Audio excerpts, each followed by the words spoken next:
Imagine being a guy who's always worked hard his whole life, yet never got any real recognition for it. But then, out of nowhere, an opportunity shows up, and it's nothing less than a sword. But not just any sword. This one's alive, and it actually talks to you. And with it, you finally get the chance to grow stronger in a world where effort alone doesn't really mean much. So, let's dive into this series, which is honestly really good. Let's get right into the video. The story opens with a massive explosion on a mountain, and right there in front of the protagonist, a sword is stuck into the ground. But this wasn't just any sword, it spoke. It asked Leon if he believed himself worthy of wielding it. And for someone who had always accepted the irrational hand of fate, he slowly walked toward it. That sacred sword, which had suddenly appeared before him, declared that opportunities should be given fairly. So, Leon grabbed the sword, and in that instant, he was engulfed by a blinding wave of light. Then, the story takes us back to a little before this moment. In this world, hard work means almost nothing. It's a world ruled by pure irrationality. We see the protagonist in the middle of a duel, losing right after being disarmed. He falls to the ground, injuring his hand, furious that his opponent isn't even taking the fight seriously. He yells, asking if it isn't worth fighting him for real. The opponent replies that no one else in the academy can fight at his level, so yes, he is taking it seriously. Meanwhile, the guy waves at the audience, making Leon even angrier, saying he's just toying with him. The opponent admits he went easy on him, but adds that Leon seems to have improved compared to before. Enraged, Leon grabs his sword again and charges, shouting that attitude is exactly what he hates the most. But the opponent easily blocks every single strike, showing off for the crowd the entire time. Still, the spectators can't help but acknowledge that Leon's holding up well. After all, everyone else had been defeated with just a single blow. Some of them even start wondering if maybe it's because they share the same name. Although Leon, the blonde one, was undeniably better looking, both of them had their names written the same way. And once again, the protagonist loses. Later, sitting in the shade, he reflects on how frustrating it is to keep trying without ever seeing results. It's been 3 years since that blonde Leon transferred to the academy, and no matter how much he trains, he just can't surpass him.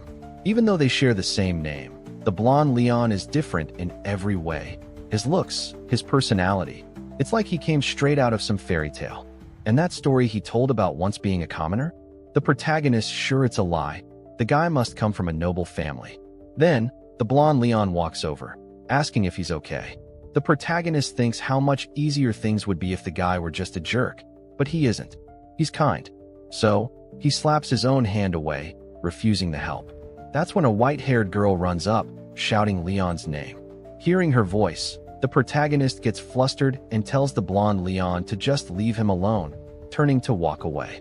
The girl calls out to him, the other Leon, saying she heard everything and that he started another fight with the blonde one again. She asks why he keeps challenging him when he knows he's going to lose. The blonde Leon says that's a bit rude, and when the girl notices the protagonist's bleeding hand, she rushes to him, worried, asking to see it. He pulls it back, insisting he's fine, but she tells him to disinfect it first. Then he snaps, shouting that it's none of her business and that she shouldn't bother with him. Shocked, the girl freezes as he storms off. By nightfall, we see the protagonist still training, swinging a wooden stick like a sword. He thinks to himself that if only he had blonde hair, or a family to support him, or even a master as strong as that guy, maybe things would have turned out differently. In one swing, the wooden sword breaks. Staring at the broken piece, he reflects that, in the end, all he really has is his effort. But in this irrational world, there are far too many walls that can't be broken with effort alone. Then it hits him, today's Leon's birthday. While he's out here training, everyone else is probably celebrating at a grand party in his honor. The protagonist sighs, realizing he's already spent 3 whole years of his life here. Guys, I'm only saying the protagonist because both of them have the same name. So, for now, to make things easier to follow, I'm going to keep calling him that. The protagonist starts crying, saying he doesn't want to give up. But if everything in life is already decided from the start, then what's the point of trying so hard?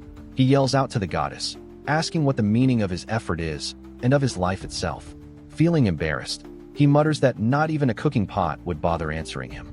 And right then, a bright light flashes across the sky. Someone asks the blonde Leon if he's seen the other Leon, but he says no. Chloe adds that no one from the dorms has seen him either. So, the blonde Leon assumes the protagonist probably went to the party. Chloe starts wondering where he could be, and Leon jokes that she's being unfair. After all, she's spending time with him right now. But Chloe ignores that and says she's going to look for the other Leon anyway. Then, an old man appears behind them, saying it seems that His Highness has been rejected. Leon gets annoyed, telling the old man, whose name is Gilbert, not to call him that, since no one's supposed to know who he really is. Gilbert replies that someone with royal blood is destined to shine no matter what, and wishes him a happy 17th birthday. And well, only one more year remained before the prophecy of the imperial family would come true. The prophecy said that on the day a member of the imperial family of the Great Chloro Empire, overseen by the current emperor, who fears its fulfillment, meets their end, the citizens will witness the advent of Roderick, the ancient Holy King.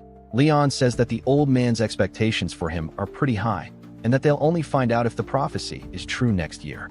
But until then, Chloe, gifted with incredible magical talent, was already learning level 4 spells. And Leon, the blonde one, who admired the protagonist for his unmatched mental strength, wished to have both of them by his side.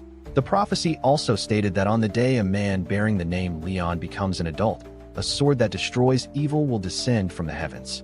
And with that, the story circles back to the very prophecy we saw at the beginning. The protagonist, Leon, sees what looks like a sword that's fallen from the sky, an impossible sight. But what happens next is even stranger. The sword speaks, telling him to stand up. Leon, not realizing the voice came from the sword, looks around and asks who's there. Then, the sword speaks again, saying it's right in front of him. Leon wonders if this glowing sword, shining as bright as the sun, is really talking to him. He asks if it's a holy sword, and the sword confirms it, saying yes, and that it was Leon himself who summoned it here. Leon has no idea how he could have done that. The sword continues, saying that just as he thought, the world has always been unfair. Those who already have everything end up gaining even more, while those with nothing lose even the little they have. But opportunities, the sword declares, should be granted fairly. Those who don't put in any effort have no right to blame life's unfairness. Only those who set their souls ablaze in pursuit of their purpose are truly worthy. Then, the sword asks, could this Leon, the one who dared to question the goddess of fate herself, truly be worthy of this power? Without hesitation, Leon says yes. He strikes his chest proudly, declaring it with conviction. The sword responds, saying that if that's the case, he should take hold of it, and it will give him the chance to prove his words. Leon walks forward, full of determination, saying he knows exactly what it means to wield a holy sword, but that he can change everything with it. He thinks to himself that his reality is unfair, but still, all the training he's done, never missing a single day, proves how hard he's worked, and that is what's truly unfair. He says that up until now, he's been judged regardless of his efforts, and that he's worked tirelessly to shatter this unjust reality he can't accept. Standing before the sword, he declares that he refuses to let all his determination and effort amount to nothing. The sword then asks why he's still standing if that's how he feels. Leon answers that she asked if he's worthy, and he wants to prove it through his determination and hard work. He adds that opportunities should always be given fairly, but when the sword doesn't respond, he assumes it's rejected him. As he turns to leave, though, the sword suddenly tells him to wait, because he's proven his integrity as a hero. It commands him to draw it now. Leon asks if being called a hero means he's some kind of oracle. The sword replies that it has nothing to do with oracles, it's simply his will. Leon's mindset is so strong that he'd never bow down to any noble family. His determination to prove his convictions, rather than chasing gold or fame, is what makes him truly worthy of becoming a hero. Then, the sword tells him to pull it out once more, saying that this is the right he's earned, the fair opportunity he's been asking for. Hearing that, he grips the sword, and as his hands touch it, the blade introduces itself as Elcid. Instantly, a powerful energy surges through Leon's entire body. The sword explains that it's a clone of the Holy King, Holdrick Chaldea's Alovier, and the blade that guides the light of this era. As Leon holds her, even his eyes are consumed by the sword's immense power. Then, the sword addresses him as Master Leon, commanding him to destroy all evil alongside her. At that moment, the scene shifts to a mysterious figure watching from afar, who remarks that a holy sword and a commoner, together, are starting to make things interesting. He wonders why the prophecy was broken and explains that the name Leon also means lion. And just because the prophecy was passed down to the imperial family doesn't mean it's limited to nobles. The other Leons don't meet the standards, and that blonde Leon, though blessed with talent and destiny, lacks the willpower. That's why he made this decision. And judging by how the sword reacted, it seems she took a liking to this Leon as well. He tells the sword not to worry. This Leon will become an even greater hero than his ancestor, and it's time for those wretched ones to pay what they owe. Then we cut back to Leon, who wakes up in his room, thinking it was all just a dream. But when he glances to the side and sees the sword leaning against the wall, he freezes, realizing it wasn't a dream at all. The sword speaks again, telling him she'll repeat the opportunity she gave him, but warns him not to think he'll grow stronger overnight just through effort. The challenges ahead will be far harsher than the one he's already faced. Those who carry a great destiny must live an equally cruel, if not crueler, life. He may even have to sacrifice the woman he loves or the friends he trusts, because Leon himself chose to walk this thorny path. Leon asks if that's still considered an opportunity.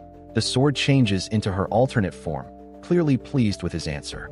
She tells Leon to get ready to head to the training room right away and show her how he wields a sword, since she needs to understand his current level before she can train him properly. Leon gets excited, realizing it's a test.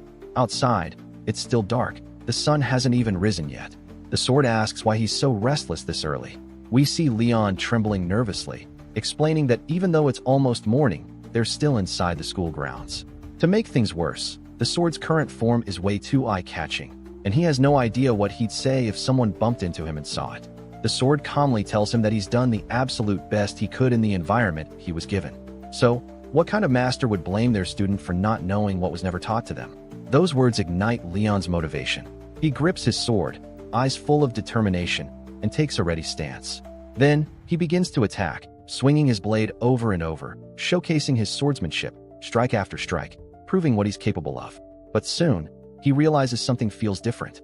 He's performed these same movements hundreds of thousands of times before, yet now, power is flowing naturally through his arms, all because someone believes he can achieve something. Suddenly, the sword yells at him to stop, and Leon freezes, asking if he did something wrong. The sword explains that if he keeps going like that with a wooden blade, it won't last long. Right then, Leon's practiced sword shatters completely, and Elsa tells him that he's been unleashing power without even realizing it.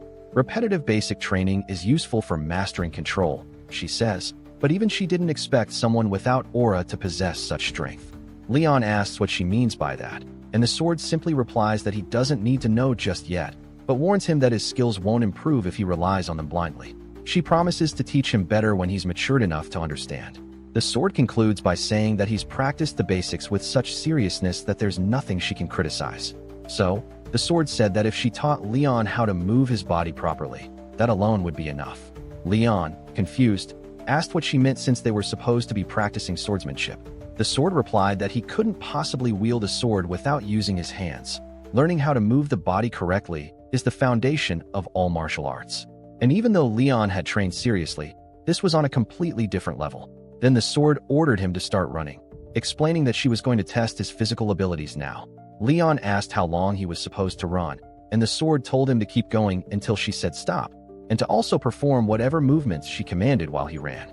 Leon thought to himself that he was pretty confident in his running skills, but he'd never had to sprint across the training field on one leg or while doing a handstand. Even though he had no idea what purpose any of that served, he didn't care, as long as it made him stronger.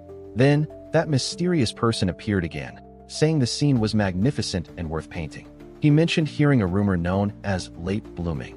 Leon, he said, was like a perfectly shaped vessel. All that was left was to fill it to the brim. Even if he inherited only a fragment of the swordsmanship and experience of the heroes of old, he could still become a master swordsman.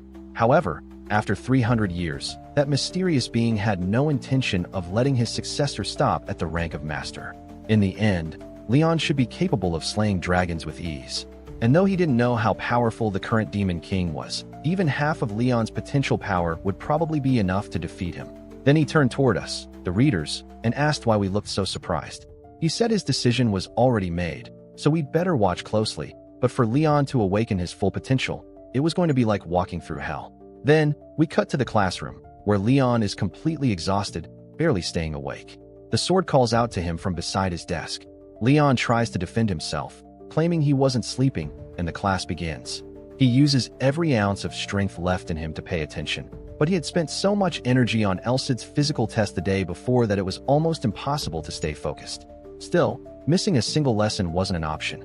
That's when Elsid, the sword, says she's figured out where to start teaching Leon next. She asks Leon what he thinks he's missing, and he guesses, maybe swordsmanship or aura. But the sword says no, it's his eyes. Leon, puzzled, asks what she means, and Elsid explains that the most important things are the eyes, the feet, courage, and strength, in that order. Observation is the most important skill of all. Then comes footwork, followed by courage. Strength comes last. Of course, it's not that strength doesn't matter. It just means the other three are even more essential. Elsid admits she disagrees with a few parts of that philosophy, but she still agrees that the eyes are indeed the most important. Leon thinks to himself that he's never heard of training your eyes before. He wonders if that means his eyesight will somehow improve just by rolling his eyes around. The sword then says that from this point on, Leon is going to learn to see, and she'll show him how useless his eyes have been up until now. Still sitting in the classroom, he wonders what she means by truly seeing. Elsid instructs him to look straight ahead, to use the teacher standing in front of the blackboard as his focal point. She tells him to focus for 10 seconds and memorize what he sees. Leon does as she says, concentrating completely. He sees a dark blue chalkboard, a middle-aged man with gray hair and green eyes, and a wooden pointer in his hand.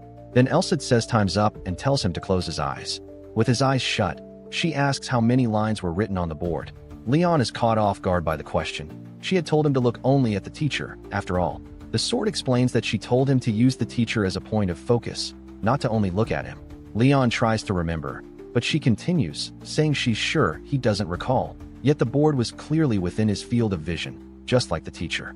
She asks if he knows why he can't remember anything about it. Leon admits he doesn't. The sword tells him the answer is simple. It's because he tried to look only at what didn't matter. People waste their eyes far more than they realize. Sure, the brain filters out unnecessary information, but most people never even use their full field of vision. The sword told Leon to focus on his entire field of vision and memorize everything as if it were an image reflected in his eyes, like a drawing. Then she told him to relax his eyes and learn how to see in a broader way. After that, he should focus on maintaining that kind of vision all the time, not just for 10 seconds. Leon, completely focused, thought to himself that he'd like to say this was impossible, but honestly, he expected nothing less from the training of a holy sword, and there was no point in complaining now. Then the sword told him to look at the blackboard again, giving him another 10 seconds. The blonde Leon, sitting nearby, noticed how the other Leon was completely absorbed, wondering what the hell he was doing. After class, we see Leon, our protagonist, totally drained, his eyes and head feeling like they were about to split open. The sword calmly said it seemed things were going well. She explained that the fatigue in his eyes came from them being dry or strained for no reason, but the headache was different. It came from an attribute that had been dormant until now. The pain appeared because something frozen was being released. It wasn't much different from muscle pain, she said. It was like soreness after a workout, a bit different since the brain doesn't feel muscle pain, but still similar in principle. Excited, the sword told him they should keep going with the training, and Leon, fired up, agreed. Then she told him to look at the candles above the wall and asked how many there were. Leon said there were 2, and the sword snapped that he was an idiot. There were 3. Then she asked about the boy and girl who had just walked past him a few seconds ago. Was the boy wearing glasses? Leon said yes. Then she asked if he was wearing a tie. After a while, the questioning continued. The sword asked if the light in the 12th room to the left was on. Leon said yes, so she asked about the light above it. He said no. By the time he reached his dorm, his eyes were aching terribly and he was completely exhausted. The sword said the training had been acceptable for the first day and that it was honorable of him not to have asked for a break. Leon asked if she would have let him rest if he had asked. She said no. He wondered how long it had been since he'd been pushed this far, realizing it had been ages since his mind had felt this weak. The sword said getting used to it meant becoming stagnant, and that there's a limit to how far someone can go if they just repeat the same training over and over. Even if repeating something can be useful, the body eventually finds it easy to perform that routine. Leon asked what she meant by that, and the sword explained that the body adapts to its own methods of training, which is exactly why changing the approach is absolutely necessary. Leon then remembered that strange running exercise she had him do earlier, and it finally made sense. The sword began explaining that humans, depending on how they train and live, develop their bones, muscles, and nervous systems in different ways. For example, Sailors develop a strong sense of balance, hunters a sharp sense of direction, and nomads an exceptional sense of sight. Leon understood that basic training exists to enhance a person's strengths and make up for their weaknesses. The sword explained that his strong points were his stamina, his mindset, and his grasp of basic swordsmanship. But his weakness was the rigidity caused by repeating the same fundamental movements over and over. In other words, he lacked flexibility, both mental and physical. Surprised, Leon asked about aura and swordsmanship. The sword explained that, in the end, swordsmanship is simply the art of wielding a sword. If you can apply the basic movements freely, adapting them to the situation, that's already true swordsmanship. Of course, there are far more advanced styles, but at that point Leon got irritated and asked who would even bother teaching someone who hadn't yet mastered the fundamentals. He felt down about it, but admitted she was right. The sword then said that when it came to aura, there wasn't much she could do, and asked if the other Leon had beaten him using aura. Not only that, but if Leon, the protagonist, suddenly awakened his aura, it would raise a lot of suspicion. So, he could only release his aura once he left the academy. For now, he needed to focus entirely on mastering his eyes and his field of vision. The sword told him that with that alone, he'd probably already be able to defeat the other Leon. Hearing that, Leon couldn't help but smile, overjoyed. And yeah, I'm talking like this because keeping track of both Leons is confusing, but the sword said that probably just improving his vision wouldn't be enough. He'd need to get used to repetitive training, and no matter how hard he tried to see, with all his might, he'd still end up getting exhausted by using the same training method over and over. Leon, hearing that, didn't quite understand what she meant, but he said he had a bad feeling about it. Then he asked what they were going to do, and the sword replied that it was nothing serious, just a small punishment every time he said the wrong word or even asked the wrong question, something that would make him unable to get comfortable with any kind of rest starting the next day. The sword explained that she wasn't staring at him for no reason. It was actually a very effective technique called operant conditioning. Even though Leon had an incredibly strong mindset and willpower, he still needed someone to give him a push. Leon thought about it and realized Elsid was right. It would be impossible not to get punished at the beginning, so he decided to go ahead and test it for himself. He motivated himself, saying he could build resilience through these punishments. Determined, he told Elsid that he accepted the challenge. Then, Elsid gave him just a small taste of what he'd go through whenever he was punished, and the pain that followed was intense. For the record, it lasted 5 whole seconds. Elsid said that since this was the first test, she hadn't quite adjusted it properly, and that next time she'd make it less painful for him. However, she warned that if Leon kept messing up repeatedly, she would increase the intensity more and more. So, he needed to stay focused and do everything correctly. Then she told Leon to rest, because the next day they'd both give it their all. As dawn broke, Leon was already out running for his morning training. In the classroom, the training didn't stop either. He trained his eyes there, and his body when he got home.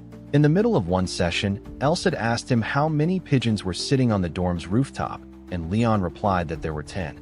Then she asked how many pigeons were sitting on the open window, and Leon said there weren't any pigeons, it was a crow. Elsid said that wasn't bad at all for a boy like him, considering it had only been a month of training. Leon got all excited and asked if maybe they could take a little break that day. The sword actually agreed, saying that after a full month of training, they could finally rest. Leon smiled, and while he was celebrating, the blonde Leon showed up, asking if he was doing okay. The protagonist looked at him and said it had been a while since they last saw each other.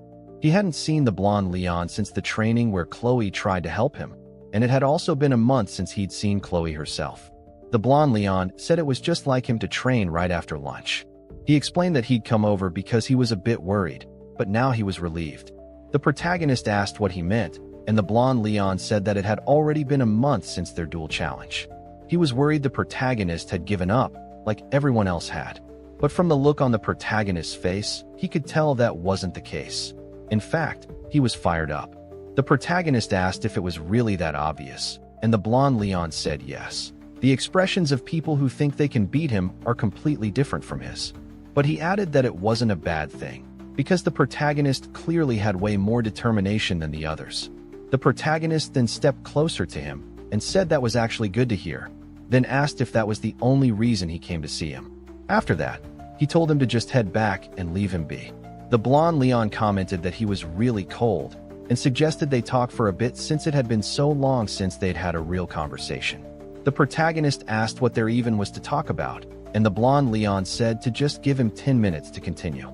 The protagonist agreed and sat beside him under a tree. Then the blonde Leon said he was sure the protagonist had already heard the rumor, that he wasn't actually a commoner. The protagonist sighed and asked if they really needed to talk about that, since it didn't seem like the blonde Leon had ever tried to hide it from the start anyway. The blonde Leon looked at him seriously and said that what he was about to say should be taken not as something from a fellow student, but from someone hiding his true identity.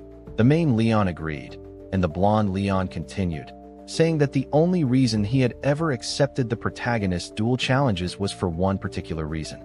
The protagonist thought to himself that if the blonde Leon had ever refused, it wouldn't have affected him at all. He could have easily avoided the fights and stayed at the top among the strongest cadets. So, the fact that he kept accepting those duels was purely out of his kindness, nothing more than the generosity of the victor. But then the blonde Leon said they should end it. That left the protagonist completely confused.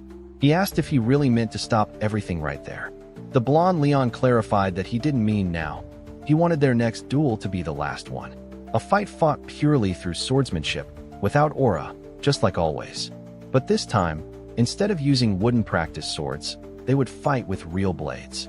He added that if he won that duel, the protagonist would have to become his subordinate. The protagonist realized that this was basically a challenge to decide who stood above the other, a declaration of hierarchy, and asked if that meant it was some kind of bet. The blonde Leon said that since it wasn't a magical contract, there was no guarantee the protagonist would keep his word. It was just a verbal promise that could be broken at any moment. But then he smiled and added that maybe that was true for anyone else, but not for the man standing before him.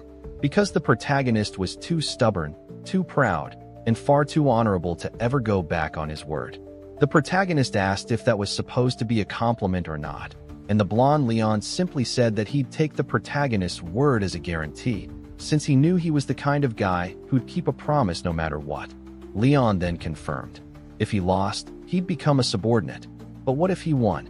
The blonde Leon answered immediately, saying he'd give him anything he wanted, as long as it didn't endanger his family's name or honor. Sword techniques, aura mastery methods, even elixirs, whatever he desired.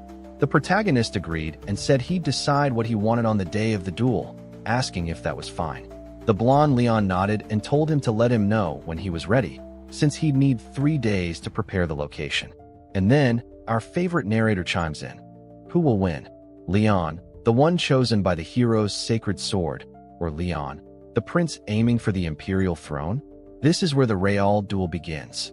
When we return to the protagonist's face, he's visibly nervous. This duel felt completely different from the ones before. The sword asked if he was seriously nervous right now, saying that just moments ago he was talking big to that lazy prince, and now he was scared after coming this far. Leon said it wasn't like that. He just really wanted to know if he'd gotten any stronger. Even though last month's training had been brutal, he still didn't feel like he had improved. Elsid replied that he clearly hadn't noticed it, but he had gotten much stronger, so there was no reason to worry. Vision was a different kind of strength, and of course he couldn't feel it yet, since he hadn't learned how to use it properly. Besides, Elsid said she'd already prepared other training measures for him, so he shouldn't worry at all, and reminded him that he had a physical assessment later that day. Leon groaned, saying he'd completely forgotten about that test. Elsid told him to wait and see, because something beyond his imagination was about to happen, and she bet he wouldn't be able to repeat what he just said afterward.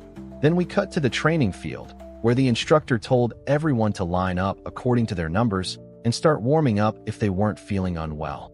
Leon thought back to his last physical assessment. He had ranked 9th. Even though their physical abilities were tested without mana, the top spots were always taken by the nobles. After all, nobles had not only aura but also access to elixirs and professional physical training. So, 9th place was honestly the best he could ever reach under normal conditions. Elsid asked what rank the other Leon held, and he answered, 1st. Elsid said that was expected. It looked like the blonde Leon trained a lot, though probably not as much as the protagonist himself. And now, the first event, even though it was called a short-distance run, was actually 2 full laps around the training field, totaling 800 meters. Leon's time, 1 minute and 20 seconds. Elsa then asked how long it had taken the main Leon to finish his run, and Leon said it took him 1 minute and 40 seconds for a full lap, meaning a 20-second difference. But Elsa told him not to get nervous before even trying, because this time, he had him by his side. Leon nodded, saying he understood, and that now he'd put his full trust in his sacred sword. Everyone lined up to get ready for the race, and the instructor raised the flag, signaling them to start. As soon as the whistle blew, they all began running, but right away, the blonde Leon and the other students noticed something was off. The main Leon was sprinting way faster than before, so fast that he left everyone behind with no chance to catch up. One of the girls even gasped in shock at his speed, and he crossed the finish line in just 1 minute and 29 seconds. That left the blonde Leon and the other onlookers completely stunned. The instructor came over to Leon and asked if, by any chance, he had learned aura. Leon replied that he hadn't. The instructor then said he hoped Leon wouldn't mind if he checked for himself. Leon said of course not, and told him to go ahead. The instructor placed his hand on Leon's wrist, trying to sense if there was any repelling force that would appear when he infused a small amount of aura. Normally, if someone had aura, that essence would immediately react and disperse, but this time, it didn't. The instructor stepped back, saying that Leon truly hadn't learned aura, but he couldn't believe how much Leon had changed in just a few weeks. He asked what kind of training he'd been doing, and Leon simply said he'd only been focusing on the basics, and had also rested, in quotes, a bit more. The instructor commented that Leon's previous training volume had always been abnormally high, so maybe his body had drastically improved after finally resting from years of overexertion. The blonde Leon watched closely, starting to get suspicious that something unusual was going on. Leon quietly whispered to Elsa, asking what exactly had happened to him. Elsa chuckled and said, "Didn't I already tell you?" Leon told him to quit laughing and just answer. Elsa said, before answering, he wanted to know where Leon thought strength actually came from. Leon replied, "Biologically speaking, from muscles." Elsa said that was correct. In this world, most physical training methods focused on increasing muscle size and density, but that was only half the picture. Then Elsa asked if Leon knew about the concept of the nervous system. Muscles, he explained, were connected to neurons, and the strength a muscle could exert depended heavily on the development of those neurons. Muscle density was determined mostly by genetics. There was a limit to how large muscles could grow.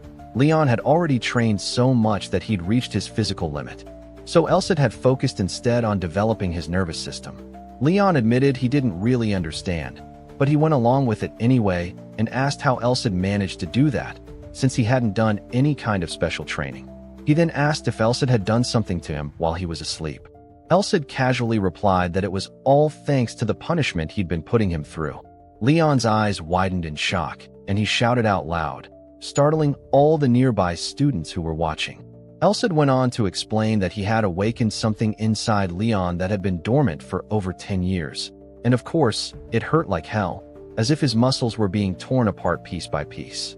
That unbearable pain he'd felt every time he failed during training had actually developed his nervous system. Leon demanded to know why he hadn't said anything about this before.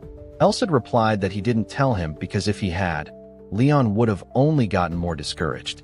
The reason he'd managed to somewhat master vision, Elsa said, was because Leon had been trying to escape that pain. But if he'd realized that pain could actually help him, and that it would pass anyway, he probably wouldn't have pushed himself so hard to learn vision in the first place. Elsa then smugly told him he was free to thank him and started bragging, saying he'd done exactly what was expected of a sacred sword. That arrogance annoyed Leon, who started wondering if maybe his sacred sword wasn't more of a demonic one. He also questioned whether this sword really carried the soul and personality of the great hero Roderick, and if so, then maybe Roderick himself had been just as arrogant as Elsa. As the race ended, all the cadets began cheering, shouting that Leon was incredible, just as they'd expected. He'd broken his own record. In the final results, the main Leon placed second, while the blonde Leon took first place. Elsa told him not to worry, saying it would actually look suspicious if he jumped all the way to first place in just a month. Still, Leon couldn't help but feel happy that he'd climbed from 9th to 2nd place. For the first time in a long while, He actually started believing that he could win. As night fell, Leon asked what kind of training they'd start the next day, and the sword said he'd think about it. His vision training had already gone beyond simple memorization drills, and there wasn't much more he could do in terms of raw physical improvement. So, it would be better for him to gain experience, real, hands-on experience where he could apply everything he'd learned. Leon replied that getting real battle experience wouldn't be easy, and Elcid said that's exactly why he suggested they should leave that place. Leon asked if he could at least learn swordsmanship before that, but Elcid reminded him that he'd already told him to forget about that fantasy. To learn his swordsmanship, Leon would first need to master aura. As he'd said before, basic fundamentals were enough up to a certain level. Martial arts without aura were nothing but cheap tricks. Even if it were a secret technique, it wouldn't be hard to deal with after the first time someone saw it. Once the opponent learned to read those movements, countering them would be simple. Elcid even asked if Leon seriously thought a swordsman as strong as the blonde Leon would ever fall for a mediocre trick like that. The main Leon then asked what he should do, if that was the case. Elcid told him to use his emotions. A sword honed through years of effort carries real power, and now that Leon's physical abilities had risen to such a high level, not even the other Leon could easily beat him. But he still desperately needed real combat experience. Elcid said he should find someone willing to start a fight with him, even simulate a mugging if needed, just to train in real conditions. Leon immediately cut him off, saying this wasn't some slum and there weren't people like that around. Elcid agreed, saying that was exactly why they needed to go somewhere else. The next day, at the training academy, while Leon was walking through the halls, someone called out to him, asking if he was the commoner named Leon. When he turned around, he saw 3 guys who clearly wanted trouble. Leon immediately noticed from the badges on their uniforms that they were nobles. They started shouting angrily, saying that a mere commoner had taken second place and didn't know his place. They accused him of using tricks and deceiving even the instructor, saying that they wouldn't be fooled like everyone else. Elcid spoke to Leon through his mind, saying that even after 300 years, there were still idiots like that around. Leon replied calmly, saying that if they had a problem with the rankings, they should complain to the instructor, not to him. That only made the nobles angrier, saying they didn't know what kind of trick he'd used. They went on to say that a bastard like him, who hadn't sworn loyalty to any family yet, had been suspicious from the very beginning. They said he was finally showing his true colors and demanded to know which family he was backing. Leon thought to himself that these idiots clearly weren't listening to anything he said. They probably never intended to talk peacefully. To them, he was nothing more than an annoying weed they wanted to pull out. Then, another noble descended the stairs, saying no one should be upset, because even though Leon was just a commoner, they all studied at the same school, but Leon should at least find the punishment they were about to give him somewhat honorable. As he approached, the other nobles brightened up, praising him as expected of the pride of the Bubbin family. Elcid asked Leon if that guy was the leader of the group and if he was from a major royal bloodline. Leon answered that he was Wellmont, the second son of the Bubbin family. He was always second place in the physical exams, so he was probably furious that Leon had just stolen that spot from him. After all, before this, the only person ahead of him had been the blonde Leon, but now he was losing to both Leons. Then he stood face to face with Leon, and Elcid couldn't help but notice that the behavior of nobles bullying the weak, and the weak pushing back, was the same as always. Elmont said he regretted that their first meeting had to be like this, and that Leon was probably feeling wronged, but they couldn't simply overlook what had happened. Therefore, Leon should at least accept his proposal. Leon replied that he wanted to hear the proposal before agreeing to anything, which made the other nobles call him arrogant. But Elmont simply raised his hand, signaling them to be quiet, and said they would fight under the supervision of an instructor. Leon thought to himself that it might sound like Elmont was being fair by suggesting an instructor, but in reality, it put him at a disadvantage. They hadn't said anything about not using aura, which meant Elmont could use it freely. And if Leon objected, they'd probably claim he was trying to deceive the instructor. If he refused the duel altogether, they'd just slander him in another way.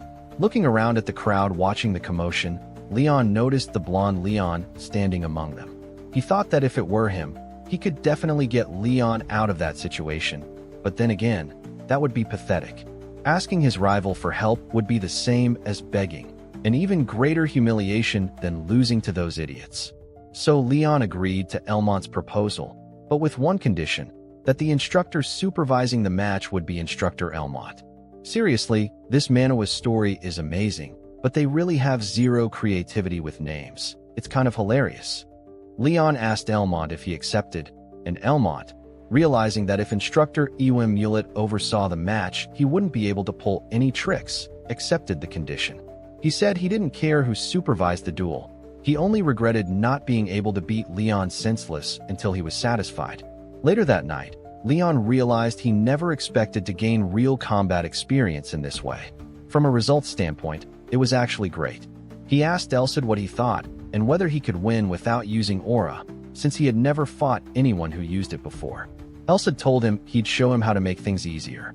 Hearing that tone and seeing Elsid's suspicious expression, Leon immediately got nervous about what he meant.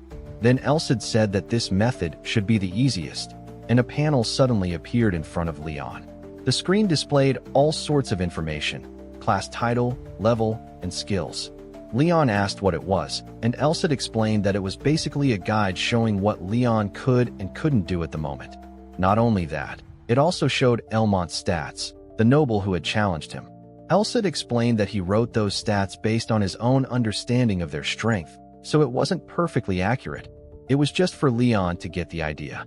Leon saw that Elmont was a bit weaker than him, sitting at level 15, while Leon himself was level 18.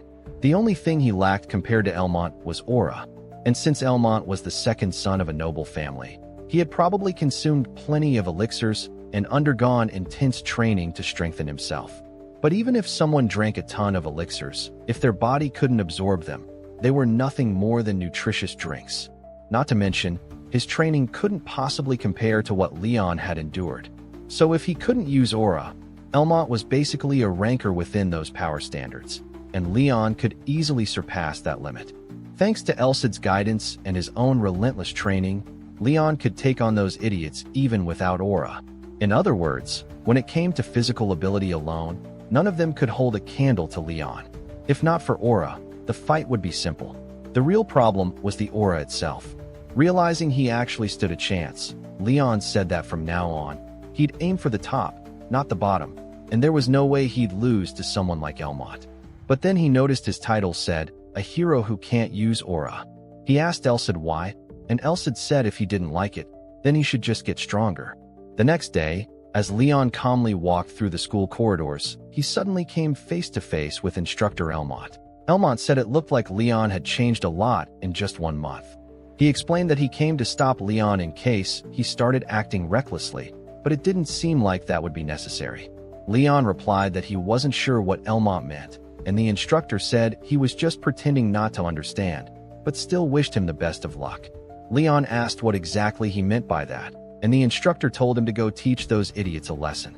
Hearing that made Leon grin, and he walked confidently toward the training arena, full of determination. As soon as he entered, one of the nobles shouted, asking how he dared make them wait. But Leon ignored him completely and simply told the instructor that he was ready to start. The first match was against Jeff Henry. The instructor reminded them that both were putting their names and honor on the line, and that he would personally serve as the witness. Before starting, he asked Jeff what he wanted from this duel. The noble answered that he wanted that commoner to admit his crimes. When the instructor turned to Leon and asked what he wanted, Leon said he just wanted this to be the last time they ever bothered him. The instructor handed them wooden swords and told them to take 1 step forward. Meanwhile, Chloe and the blonde-haired Leon were watching from the sidelines. The real issue was that with aura, even a wooden sword could cut through flesh, putting Leon at a major disadvantage. Elsid asked Leon if he wanted to check that guy's status, but Leon said he didn't need to, that he was fine. He thought to himself that no matter how strong that noble was, he was still just one of Elmont's underlings, so it wasn't worth borrowing Elsid's power to deal with someone like him. The noble charged forward, swinging his sword diagonally from the upper right to the lower left. Leon noticed that the move was so predictable, it almost felt like a trap. But as the noble closed the distance, Leon couldn't help wondering why the guy looked so slow. With a single clean strike, Leon stunned him instantly, leaving the instructor shocked, along with Elmont, Chloe, and even the blonde Leon. A head wound like that shouldn't have ended the match in one blow, but Leon realized he had unintentionally knocked him out with just a single attack. Yet while lying on the ground, the noble shouted that he hadn't lost. Dizzy and humiliated, he insisted he'd only made a mistake and demanded a rematch. The instructor said Jeff had lost and wouldn't tolerate any more nonsense, but Leon said it was fine, they could fight again. The noble smirked, saying that since Leon knew his place as a mere commoner, he'd fight for real this time, and he wouldn't hold back. Elsid told Leon not to finish the fight in one strike this time. As the duel restarted, Elsid noted that this was Leon's first time using his vision in a real battle. Since that idiot volunteered to be his training partner, he should have realized that Leon, by ending the previous fight in one hit, was actually holding back out of mercy. Once the battle resumed, the noble charged again, swinging repeatedly without rest.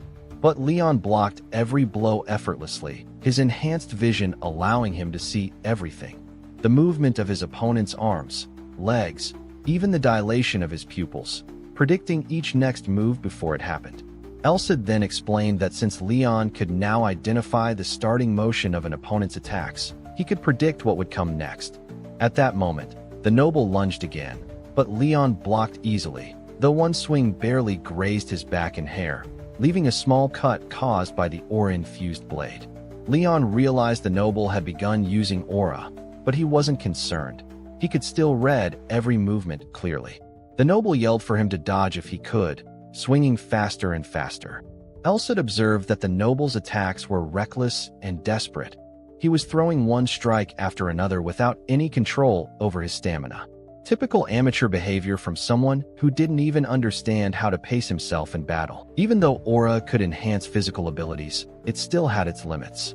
So Leon quickly spotted an opening and struck the noble's leg, leaving him furious for having been hit by such a clean attack. Jumping back, the noble sneered that Leon was a fool and said he should have finished him off right there. But now, he wouldn't be able to land another hit like that again. However, before he could even finish his sentence, Leon launched a relentless barrage of strikes, hitting him over and over until the noble could barely stand. When it was over, Elsid calmly asked what Leon thought about that. Leon replied that it was just as Elsid said. When it came to using his trained vision, a moving target was way better. Beaten and bruised, the noble fell to the ground and admitted defeat. The instructor then declared Leon the winner. Chloe and the blonde Leon celebrated his victory, while Elmont and his companion looked shocked and furious. Later that evening at the academy, there was only one topic of conversation: Leon's duel and his victory. He had defeated every noble who challenged him, and now only Elmont remained. Even the students began wondering whether Leon could actually win against him. As Leon walked alongside Elsid, the sword commented that all those opponents had been incredibly weak. Their swordsmanship looked refined, but none of them had any soul behind their swings. He couldn't even believe they were at that level despite being aura users. Leon replied that today's match would be a little different, because it was finally Elmont's turn. Elsid reminded him that the most important thing was to never let his guard down. With that, the two walked toward the arena. They stood face to face, and as soon as Elmont began to radiate his aura, even before the match started, Leon and Elsid immediately realized that Elmont had stopped underestimating him. Since Elmont used aura, he was physically stronger than Leon. On the status screen Elsid showed, there was something new about Elmont: a sword vision. It was only at level 1, so it probably wasn't too powerful, but unknown techniques were always the scariest. There was even a small chance Leon wouldn't be able to read his attacks through his own vision. Elmont smiled, saying he never thought his turn would finally come. Leon simply looked at him and said he already knew this would happen, which made Elmont even angrier. Leon reflected that Elmont would be the perfect opponent to prepare him for his future duel against the blonde Leon. Even though Leon's physical strength was incredible for someone without aura, he was still weaker when aura was factored in. And if Elmont was at a level where he could fully infuse his weapon with aura, even blocking a strike with a wooden sword could be dangerous. In that case, Leon thought, he'd have to avoid a direct confrontation and lure him into a trap instead. But as soon as the instructor signaled the start of the battle, Leon barely dodged a slash that sliced through a lock of his hair. A thin cut appeared on his face, a result of pure sword energy. It was practically a long-range attack. Leon realized he couldn't fight like this. The difference in speed between them was enormous. He reminded himself that Elmont was a direct descendant of a count's family, even if he was an arrogant fool. Elmont looked at Leon and started laughing, saying it was no wonder the other nobles lost to him. He even admitted that if Leon had been just another arrogant commoner, he would have crushed him long ago. But if Leon was someone worth recruiting, then things were different. Elmont said that if Leon joined him right now, he'd forget their rivalry entirely. Hearing that, Leon charged forward without hesitation, swinging his wooden sword straight at Elmont's face. Elmont narrowly dodged, but just like Leon, he ended up getting a shallow cut across his cheek. That small injury made Elmont furious.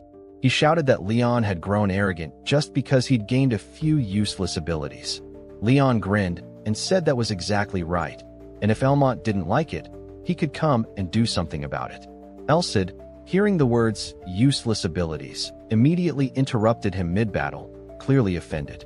He asked if that idiot had really just called his techniques useless. Leon confirmed it nervously, already dreading how Elcid was going to react. Elcid muttered that people say even mountains and rivers can change after 10 years. Yet here he was, 300 years later, being mocked by a brat who probably still wets the bed. Seeing how angry Elcid was, Leon could feel an almost tangible sense of menace radiating from him. Then Elcid asked if Leon could see that kid with the perfect white teeth. When Leon replied yes, Elcid said coldly that, as his student, it was his duty. If by the end of the match that boy's teeth were still in his mouth, Leon would face serious punishment. Feeling Elcid's fury, Leon realized 1 or 2 teeth wouldn't be enough. He'd have to knock out as many as possible. Elmont, staring at Leon, noticed his sudden shift in energy and couldn't quite understand what that sensation was. Then Leon charged at him, and the two began exchanging strikes. But to everyone's surprise, Elmont was the one being pushed back, forced onto the defensive. The crowd watching was shocked that he was retreating. The blonde Leon, however, said that wasn't the full picture. Sure, Leon was on the offensive, but Elmont hadn't been thrown off balance completely. In the middle of the duel, Leon wondered if he might be pushing too hard, and thought that, if it weren't for Elmont's aura, the fight would have been over already. The blonde Leon observed that if things continued this way, the battle would soon devolve into a deadlock. Elmont, visibly irritated, shouted that Leon was way too stubborn, telling him to know his place and stay down where he belonged. Leon shot back that he's the one who should know his place, and kept attacking fiercely. He thought to himself that he'd make up for his lack of raw strength and speed by relying on Roderick's vision. If he could predict Elmont's movements just a bit faster, he'd be able to compensate for his inferiority. But to do that, he had to see much, much faster, and on a wider scale, until his opponent's movements looked as if they were happening underwater. Leon kept trading blows with Elmont, successfully blocking one of his strikes. He was thrilled that his plan was working, though that only made Elmont even angrier. Elmont demanded to know if that guy really couldn't use aura. The instructor, watching closely, could sense no aura from Leon, but still couldn't believe that he was pushing Elmont back. Elmont suddenly started laughing, saying he couldn't believe he was being forced to use that. Then he began channeling his aura into a skill known as arcane fencing. Leon immediately tensed up. That ability could pull, slice, or even strike from a distance. In short, it was completely unpredictable. He couldn't afford to waste even a second. Elmont lunged toward him, and Leon, trusting his instincts, barely managed to dodge the attack. But Elmont quickly recovered and went for a feint, aiming a stab toward Leon's side. That technique relied on the assumption that the opponent would dodge, meaning the hit was guaranteed through their reaction. It was the secret technique of the Bubbin family, known as the crescent strike, and it was headed straight for Leon's chest. Even if he tried to dodge, his ribs would definitely be struck. He knew he wouldn't be able to fight with broken ribs, but his trained vision allowed him to see the blade's trajectory, even if he couldn't completely avoid it. Then, just as he thought about the possibility of losing, a surge of electricity wrapped around his body. He yelled at himself to move. His foot slammed into the ground, and he flipped backward, narrowly evading the attack. The display shocked even Elmont. Leon then counterattacked, landing a clean blow on Elmont's shoulder. He followed it up by striking Elmont's left arm directly. Chloe gasped, saying it looked like Elmont was now at a disadvantage. But the blonde Leon said to ignore the injury. The shock of having his family's arcane fencing technique fail was probably far more damaging. Elmont knew Leon was about to gain the upper hand, especially since Leon still had both hands ready for a frontal strike. But if Leon went for it, the wooden sword's durability would reach its limit. It had already taken too much damage from Elmont's aura. Seeing that, Elmont smirked and charged forward again, shouting that Leon had been dancing in the palm of his hand this entire time. Then Leon, using only one hand, slashed upward at Elmont's other arm, forcing him to drop his sword.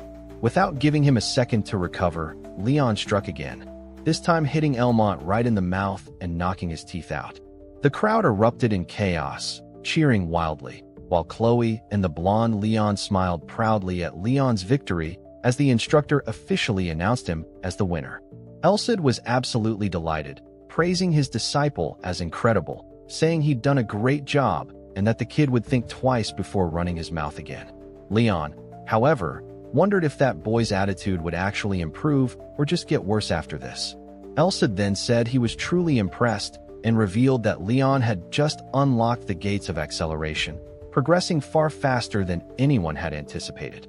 Leon asked what exactly this acceleration ability was supposed to be. Later, while walking and feeling a sharp ache in his shoulder, Leon asked Elsid to explain more clearly what he meant by acceleration, specifically about that moment when he dodged Elmont's arcane fencing. Elsid asked if Leon had ever experienced times when his body moved slower than his awareness, and especially moments when, in that heightened state, his reflexes outpaced his own conscious thought. It wasn't about raw speed. Elsid asked why. Then, trained swordsmen could move faster. Leon answered that it was because they could use aura. Elsid said he was half right. Without aura, a person's body couldn't handle the strain of its own power. Normally, only those who'd already mastered aura could achieve true acceleration. But Elsid told Leon that he had managed to use acceleration before even learning aura, and that he had unconsciously applied it only to his legs.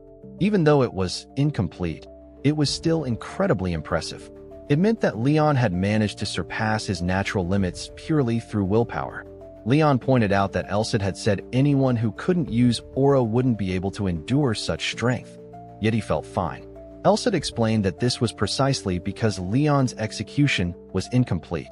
If he'd used acceleration through his entire body instead of just his legs, his internal organs would have been completely torn apart. Then Elsid told him it was about time, that he needed to take care of his body for now. Confused, Leon asked what he meant by that, and what time it was. That's when a wave of pain suddenly surged through his body, spreading violently, especially through his legs.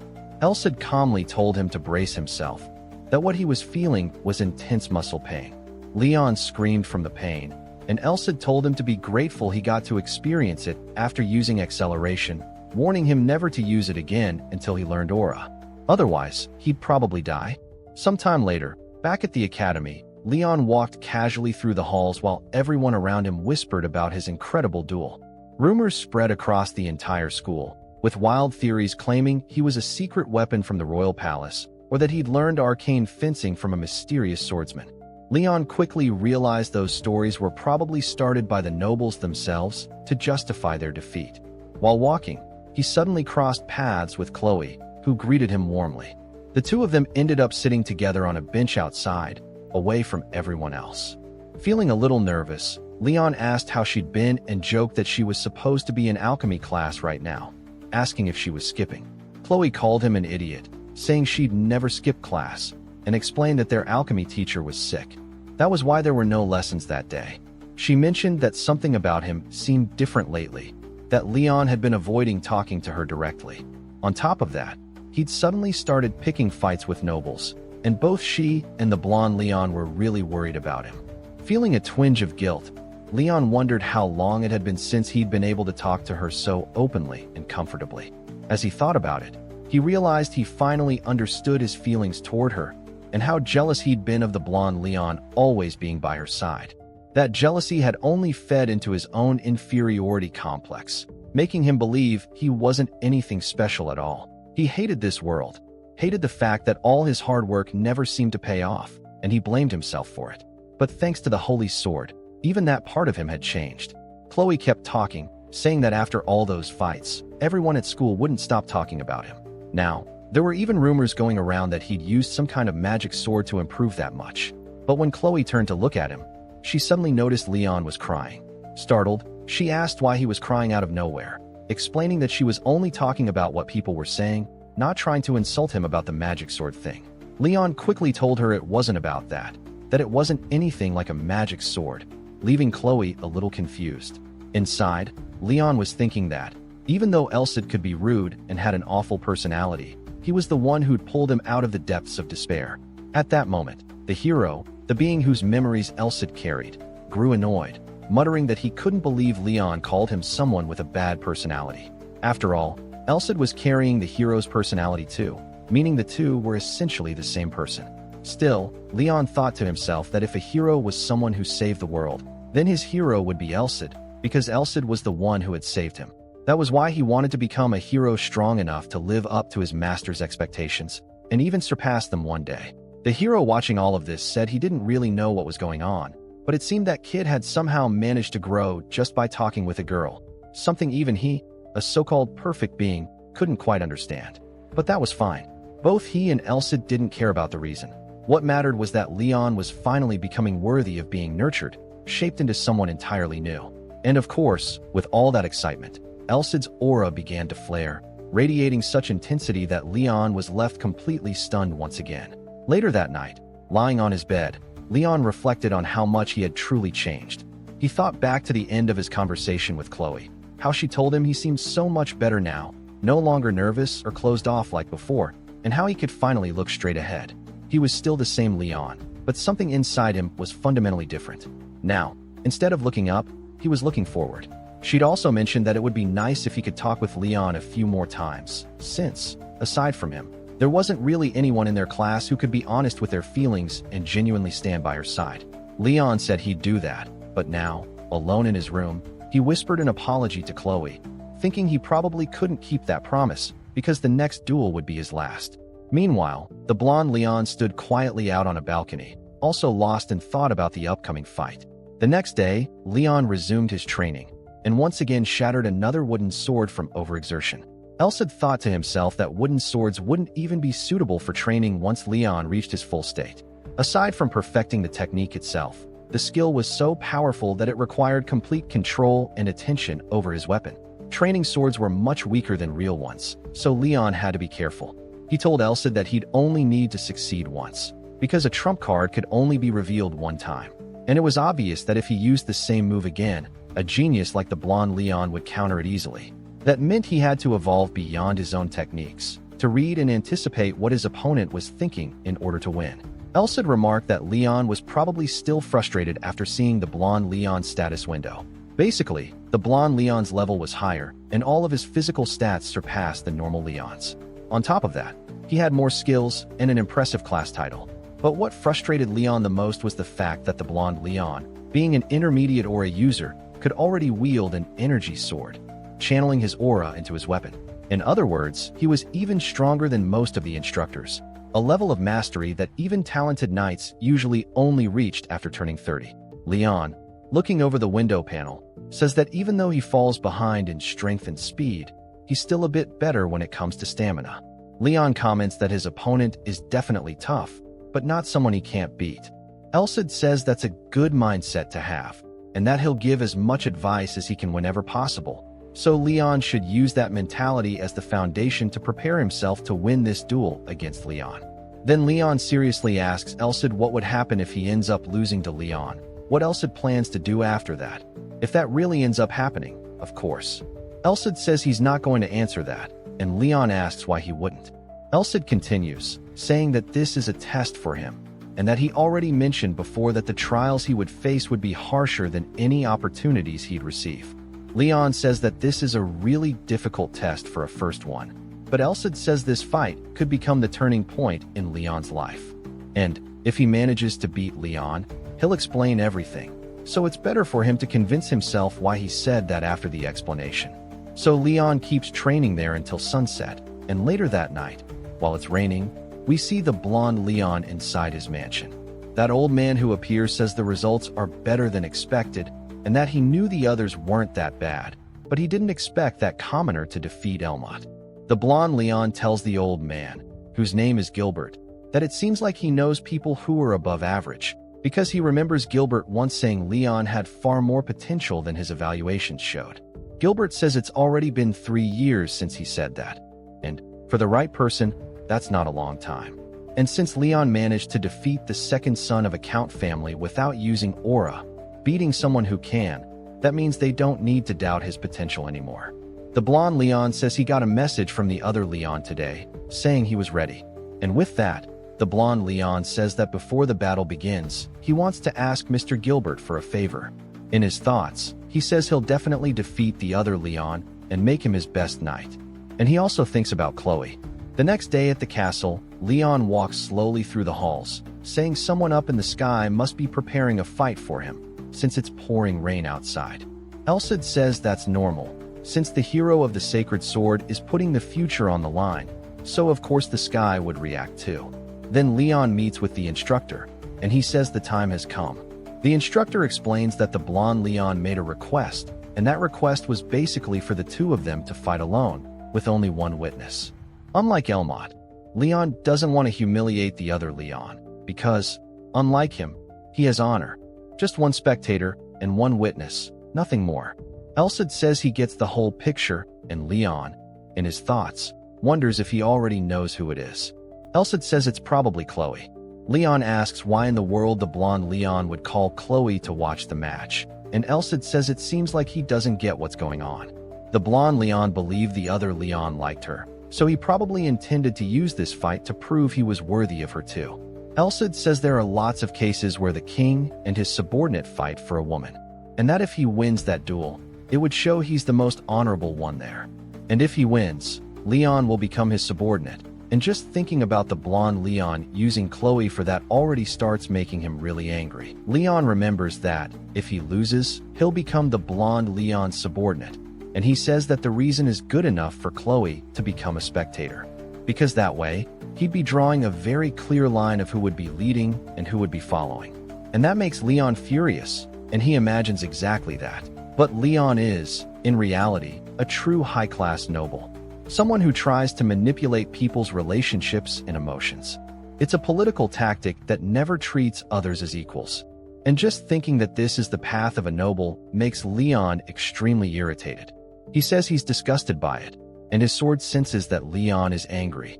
Leon thinks to himself that the guy should have never tried something like that against him, and he walks toward him, saying he's going to teach that fool a lesson.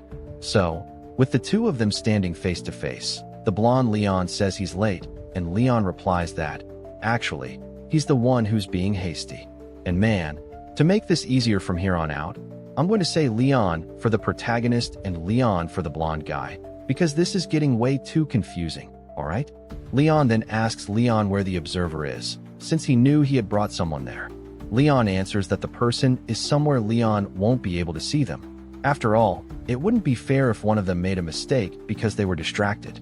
Because Leon didn't want Leon to have an excuse when he defeated him. That makes Leon a bit relieved, seeing that Leon didn't intend to use Chloe as bait. Leon says then it's time to begin, but Leon answers that before that, he needs to take something. He takes out a pill and swallows it, and Leon asks what he just took. Leon replies that it's a pill that suppresses aura. And even though he said he wouldn't use aura, sometimes it can slip out unintentionally. And since the agreement was to fight without aura, he took it just to be safe.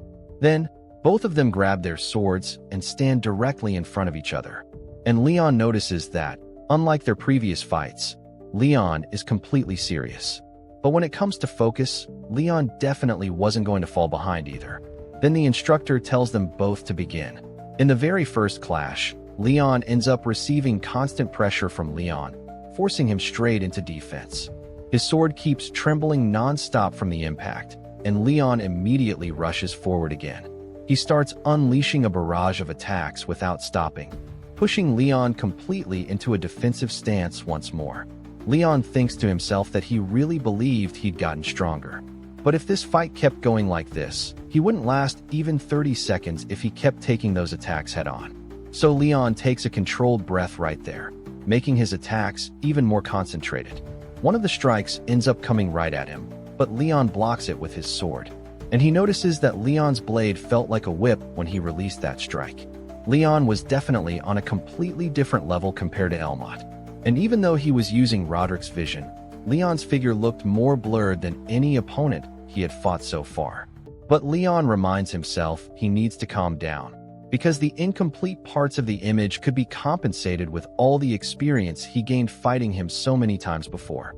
So once again, the two of them begin trading multiple blows non-stop, and Leon's butler, watching everything, wonders if this is really a duel between students.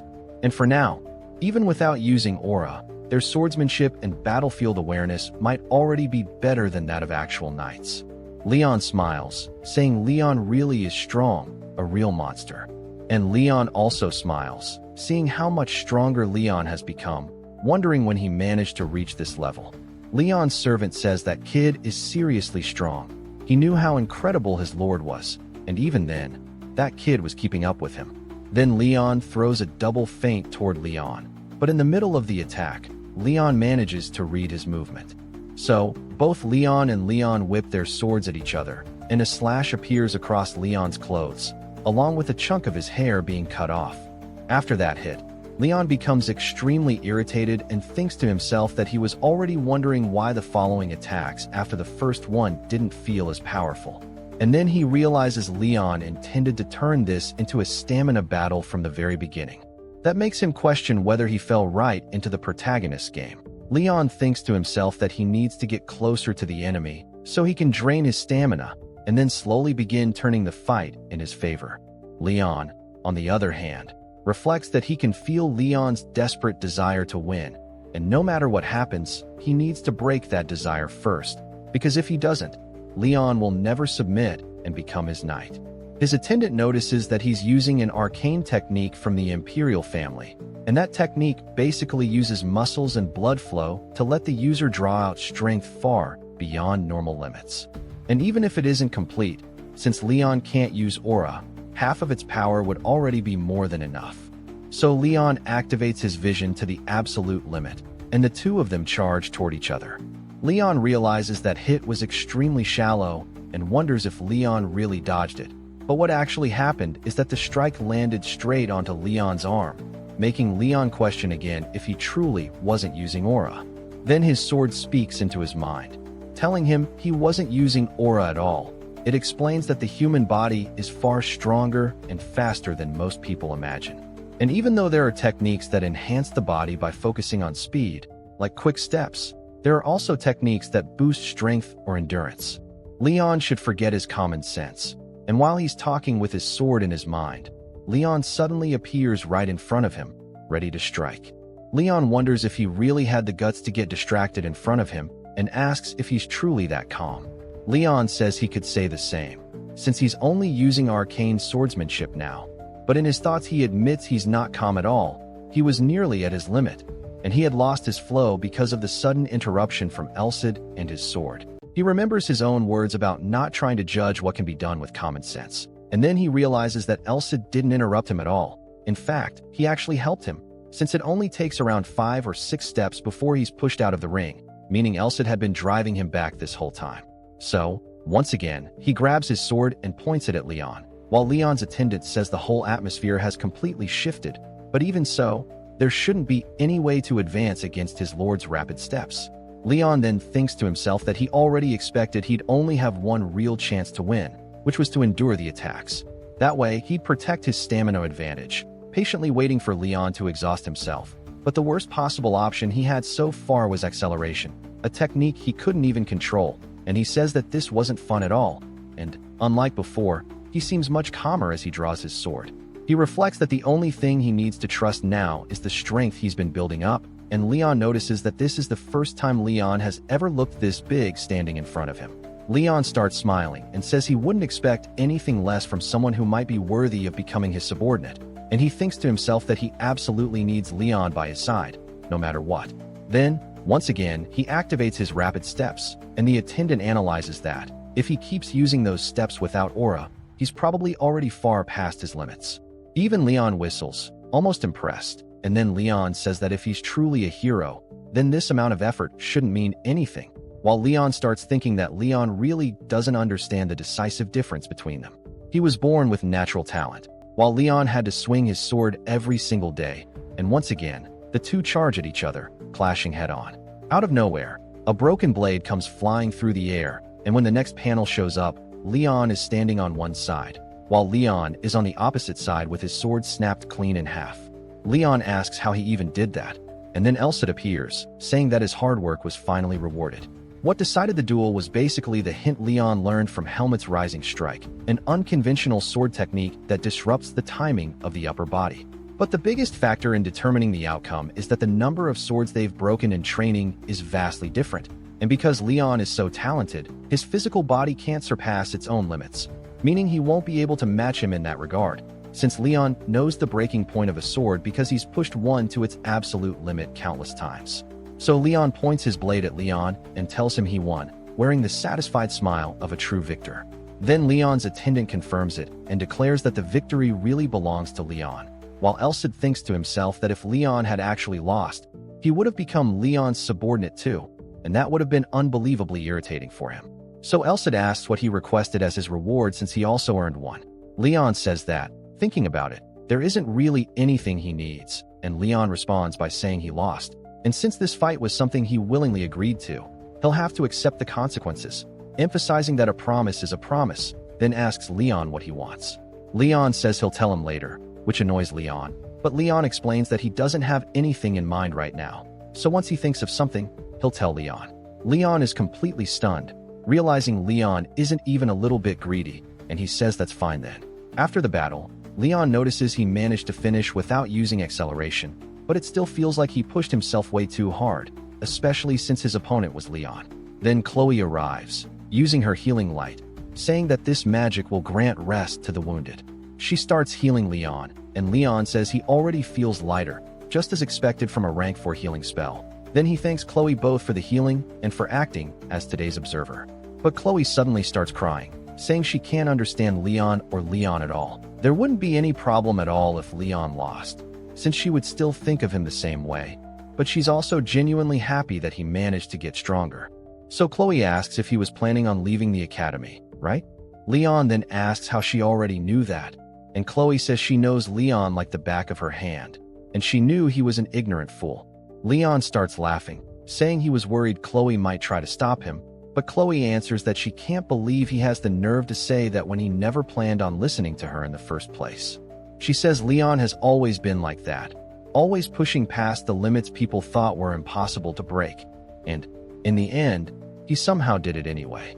And even though it took him a bit longer this time, he still managed to pull it off. Leon replies that he actually thinks he did it pretty quickly, considering the difficulty, but Chloe says he took forever, and then the two burst into laughter. Leon starts walking away, saying he's fine now, and asks Chloe to go beat up Leon for him. Chloe says she should be healing him instead, because even if he doesn't show it, he's probably depressed and shocked right now. Leon then says that getting smacked by a girlfriend he listens to would make this defeat fuel for his future growth, and that he'll leave Leon in her hands. Chloe, hearing that, asks Leon what he plans to do after dropping out of the academy, and Leon, still walking away, says it's a secret for now. With nothing she can do, Chloe just falls silent and starts praying for him.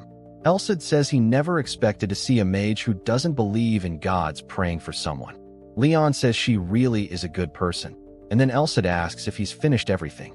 Leon answers yes, saying he's excited to become someone special. He desperately gave his all in everything he did, wanting to become someone who wouldn't lose to either one of them. But he wasn't able to overcome barriers like social status or innate talent in the end. He lost his way in front of those two exceptional people because he felt he wasn't good enough. But when he met Elcid and began evolving, he freed himself from that inferiority complex carved deep in his heart. And that allowed him to step out of the shadows and see those two as friends instead of enemies. Leon then says that now it's time for him to become a hero. And since that's his destiny, who could possibly be more special than him? Elcid says Leon is incredibly materialistic, and Leon asks if he's disappointed. Elcid says he isn't, because there's nothing wrong with wanting wealth and honor. He explains that ambition is a core part of human life, and having dreams is what pushes a person forward. And unless you go down the wrong path, ambition is exactly what makes humans human. And that's precisely why Elcid chose Leon. The person who was originally meant to become the hero at the beginning of the prophecy wasn't the original Leon at all, but Leon himself.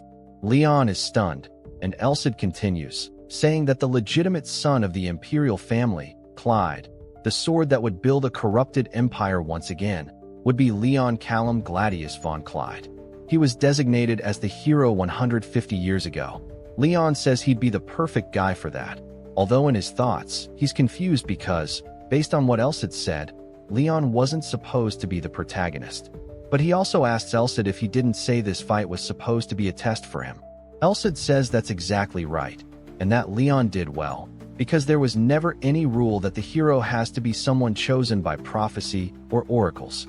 Becoming the predecessor of someone's future with your own strength and willpower is also something a hero does, and the other Leon is wrong about that part. Elcid asks if Leon, by any chance, was feeling guilty for stealing his opportunity or something like that. But Leon answers that of course he isn't. It's not like he was lacking anything compared to Leon. So why would he ever feel guilty towards someone who was born with a silver spoon in his mouth? That was impossible. He even emphasizes that it was his own fault for losing to someone like the protagonist, who is Leon. Besides, it was Elcid who chose him. The soul of the great hero, Roderick, and the sacred sword Elcid both chose him. So, if anything, he's just living up to their expectations. And that answer leaves Elcid very satisfied. Then, the next day, Leon requested to withdraw from the academy, and, well, his instructor was extremely sad that he was leaving to become an adventurer. He said he'd write him a letter of recommendation instead of giving him a graduation certificate.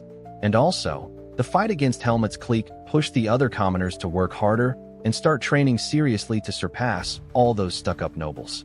And now, because of that, he probably wouldn't need to come back to the academy ever again, and he tells Elcid that it's time for him to become an adventurer. The first destination would be the free city, Blind, where adventurers gather. And this is where Leon's story truly begins. Then we simply see a hawk flying across the sky, soaring over countless trees inside a forest, and someone rushes out from within it. And when we see who it is, it's Leon sprinting desperately, dropping to his knees and crying, saying he was finally free from that maddening forest. He says he can already see Blind from here, and that he'll finally be able to sleep in a real bed after leaving the academy 15 days ago. Elcid tells Leon he should be grateful that the forest became a testing ground for him to train in, and Leon says he's extremely grateful, so grateful, in fact, that he burst into tears the moment he escaped it. Then it's explained that, 15 days ago, Elcid and Leon decided to enter that forest on the way to Blind. He camped there for the first time, and goblins attacked him constantly. Under those harsh conditions, Elcid allowed him to use the sacred sword instead of a wooden one. He had prepared that sword before leaving the academy, and, drawing it from his grasp, he cut through the goblins with relative ease. And thanks to those 15 days he spent in the forest, he grew accustomed to wielding the sacred sword and training with it. But even then, Elcid pointed out that he had taken an extra week longer than expected, and Leon, thanking him for the training, mentioned that those goblins had been giving him trouble from the very beginning, while Elcid added that Leon had managed to cut down 7 of them in less than 10 seconds. And even though he had been able to pull that off, it was only because of the footwork training Elcid had drilled into him. Leon realized that, yeah, he had become way stronger than when he first entered the forest, so, if it was for the sake of his dream, he thought to himself that he wanted to wipe out every monster from tomorrow onward. And Elcid said that he seemed pretty excited, but still, Elcid told him to save that energy for when the time was right. He reminded Leon that he was still a jar in the making, and that he needed to keep getting stronger by defeating monsters, slowly filling that jar. And he also warned him that no matter how much he tried to fill a jar that wasn't finished yet, it would end up leaking and all his effort would go to waste. And Leon said he would remember that. And with that, we move a little further ahead in the story. Leon finally arrived in a city filled with residents, and he said he was really happy that he managed to get through the security gate. pointing out how much the public trusted an academy student ID, and Elsid added that, by the way, this city was actually a bandit village, which left Leon completely shocked, and Elsid explained that cities like this had existed since 300 years ago. It wasn't small, but it wasn't exactly big either, and compared to its size, it was pretty disorderly, and the security there wasn't great, so Leon needed to be careful. And then Elsid asked where he planned to go, wondering if he wanted to find an inn. Leon said that first. He wanted to look for a guild, since it would be better to register as soon as possible while they still weren't in a hurry, and Elsid asked if Leon didn't plan on becoming an adventurer, and Leon explained that being a mercenary would also work, but compared to an adventurer, it didn't seem like he'd get much freedom to move around, and he had no intention of getting tangled up in the power struggles of nobles. What mattered most was using the privileges of a hero, since he believed adventurers could take requests to eliminate monsters, which felt perfect for him. And Elsid said that his hero seal would take some time before it got cleared, and Leon also revealed to us that, besides training in the forest, he had learned a lot about Elsid. He found out why Elsid had descended a year earlier than the Oracle had declared, and he also mentioned that most of Elsid's authorities, like a sacred sword, were sealed, and normally, the owner of a sacred sword would have a body that recovered so quickly it was nearly immortal, while also gaining immense strengthening, with enough power to withstand the fatal damage of existing demons, and as a bonus, they could become even stronger by multiplying their aura and holy energy, and Leon thought that for someone like him, who lacked aura, being able to use a sacred sword through his magical power would be ideal for getting stronger. So Leon ended up registering for his adventurer seal, and a girl confirmed his academy enrollment along with the instructor's letter of recommendation he had brought, and if Leon registered as an adventurer, he would start at rank D, which was ideal for taking real jobs instead of random tasks, and based on the instructor's letter, that kid would be able to rise to rank C pretty quickly if he showed good results. The girl explained that he would need to be at rank B to prove he could actually use his aura weapon, and it would probably take some time before he reached the core of the guild's forces at higher ranks like A or S, and Leon couldn't believe that an aura weapon should depend on a rank requirement like that. And well, aside from the levels where someone could simply circulate aura, an aura weapon was the stage where a person could control their aura outside their body. For example, a sword that could split rocks and slice through steel would be the true beginning of becoming superhuman. And thinking that reaching that level was only allowed at rank B, just how strong would someone at rank A or S even be? Elsid then spoke inside Leon's mind, saying that this was a far more interesting organization than he expected, and it seemed like there were many humanoid races around. So Leon looked around and saw a whole group of different people, one of them from a canine race, another from a feline one, and others like elves, for example. So, werewolves, elves, and even high elves, and Elsid couldn't believe they were working alongside races that had been fighting each other 300 years ago, and whoever created that organization must have been extremely capable. The girl then asked if something was wrong, and Leon, feeling awkward, said no. So she told him that, in that case, his registration was finished, and if he wanted to be officially recognized as an adventurer, he would need to complete one mission without any kind of reward, meaning he'd have to do a job completely for free. So to earn recognition from the guild, he had to pay that price, and in the middle of the city, down in the sewer area, we saw Leon fighting humanoid rats using his sacred sword, and he even mentioned that it was his first time fighting rats with a sword, and Elsid said that Leon's swordsmanship in direct combat was still inferior since he didn't have much diversity in his attacks, and to get past those guys, he just needed to keep cutting them down. He also said there was no better training than cutting through all kinds of enemies, whether they were land beasts or even flying ones, and Leon commented that this didn't sound like the kind of advice he expected from a sacred sword, and Elsid replied that there was no helping it, since the mission he picked was literally to clean out the sewers, and the rats kept attacking Leon. But Leon took all of them down easily with his sacred sword. But then he told Elsid to look at that guy in the back of the nest, asking why that one had a horn even though it was still a hatchman, and Elsid explained that it was an evolved species, and Leon asked what he meant by evolved species.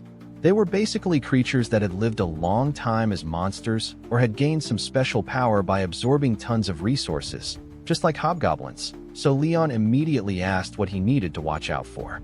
Elsid explained that the proof of its special ability was the horn itself, and the bigger the horn was, and the more horns it had, the more dangerous its secret ability would be, and Leon asked if there was a way to know what kind of ability it had, and Elsid said it would be good for him to experience it at least once for himself, because unfortunately, that particular rat's ability was useless.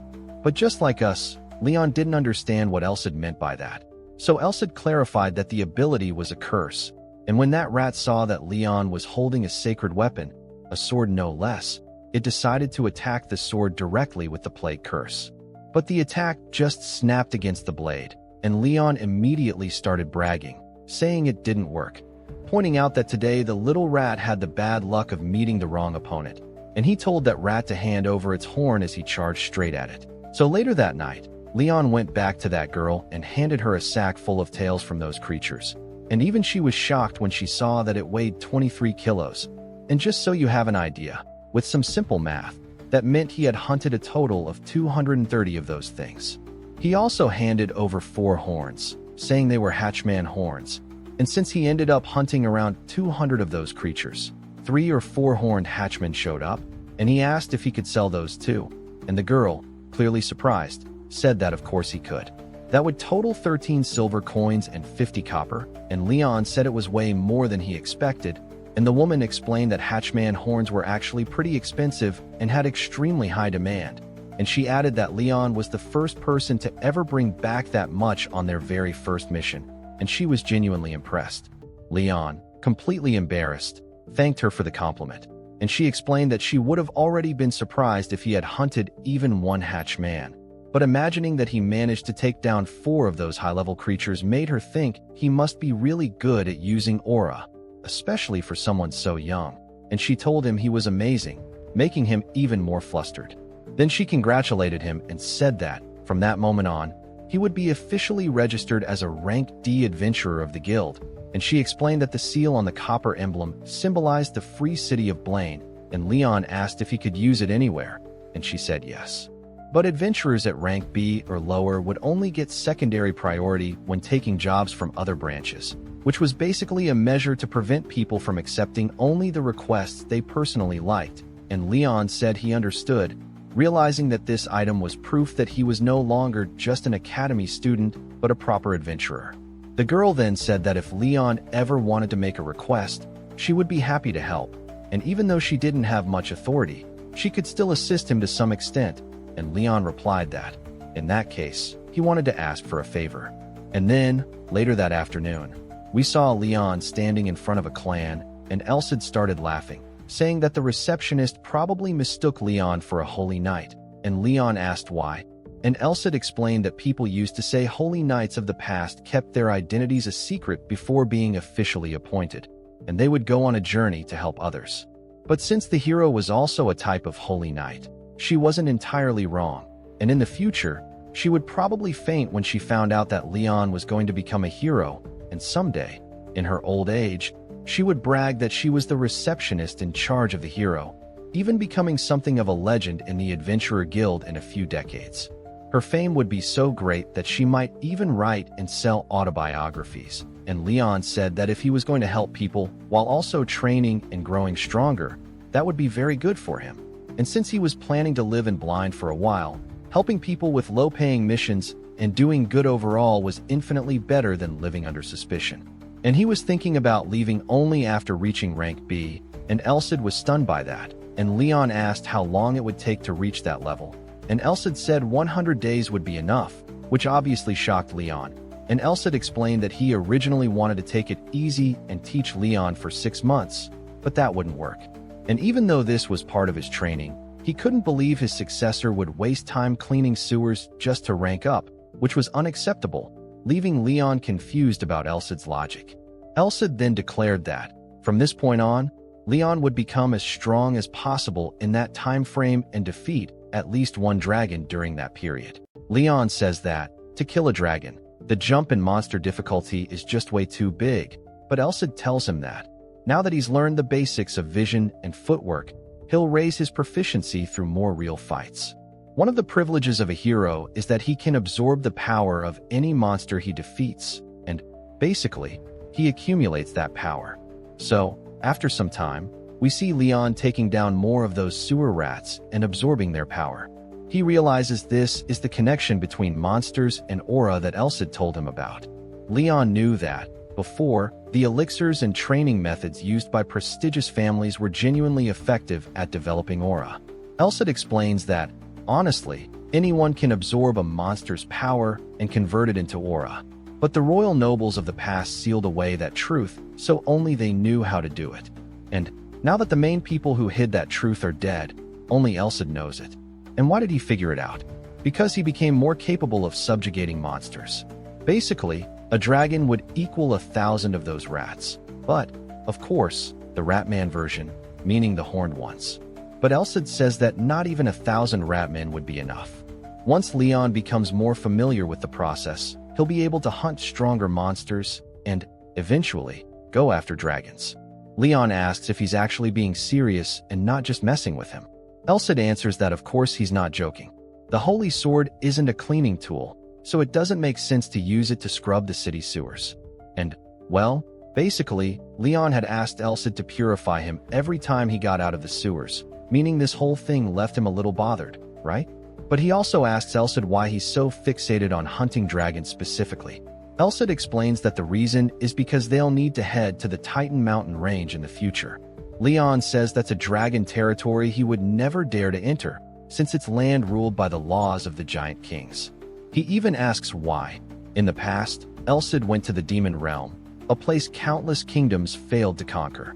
Did he also want Leon to go there? Elsa simply answers that he'd definitely be able to help him through the entire process. He explains that his body was left in that area and he lost his memories, so he doesn't know much. But they should make it their goal to reach those lands within 6 months. Leon asks if he wants to go to that place specifically to recover some fragments of his memory, since he has no idea what that place even is. Elsa says everything will be fine. It's not like they won't prepare before heading there. Leon just needs to be able to protect his own body and then trust Elsa to handle the rest, since he is the Holy Sword. Leon says he'll trust him only because nothing has gone wrong so far, so he's counting on him. Elsa then says it's time to start hellish training, and that word hellish scares Leon quite a bit. Some of the city's citizens started calling Leon a cat, since he subjugates ratmen almost every single day. Well, there are already tons of rumors claiming he's stacking up a mountain of ratman corpses every day. So, because he became famous for hunting ratmen, his guild nickname ended up becoming Cat. Then, when Leon goes to the receptionist, he hands over the treasure, and she comments that the amount is smaller than usual, and Leon agrees a bit awkwardly. He says he didn't find many ratmen, and the ones that did attack him were very few. And, well, basically the ratmen are getting scared of Leon. Even if they seem dumb, they have a bit of intelligence, and that's why he wants the receptionist to check out other missions for him. She says she knew this day would come, so she handpicked 4 missions for him. Leon, then, looking closely at the documents, notices that they look extremely old. Elsa even says that it probably means the mission isn't popular at all, and also that it has never been renewed. Intrigued by that, Leon decides to take the mission, and the first one is called Rocky Slime Hunt. Their habitat is found underground near the outer wall, because they basically eat rocks. And if they live there for too long, then the walls themselves wouldn't last very long. The mission comes from Blaine's defense captain. So Leon goes up to one of the guards and hands it over, and the guard tells him he never requested anything like that. That leaves Leon confused, and he says that can't be right, since it's an official guild mission document. He says it must be a mistake, and right then another soldier shows up behind him, asking if he's that cat, the adventurer who cleaned up all those sewer rats. Leon says that's him, and the guard tells him he was amazing and that they needed more adventurers like him. He even adds that most guild members only go for easy jobs and still want to call themselves adventurers. It was ridiculous. So Leon heads down toward the mission site and starts remembering the conversation. Depending on how well he does the job, he'll be rewarded more, so he should work hard. Leon even says that the way the guard talked made it sound like something pretty difficult to deal with.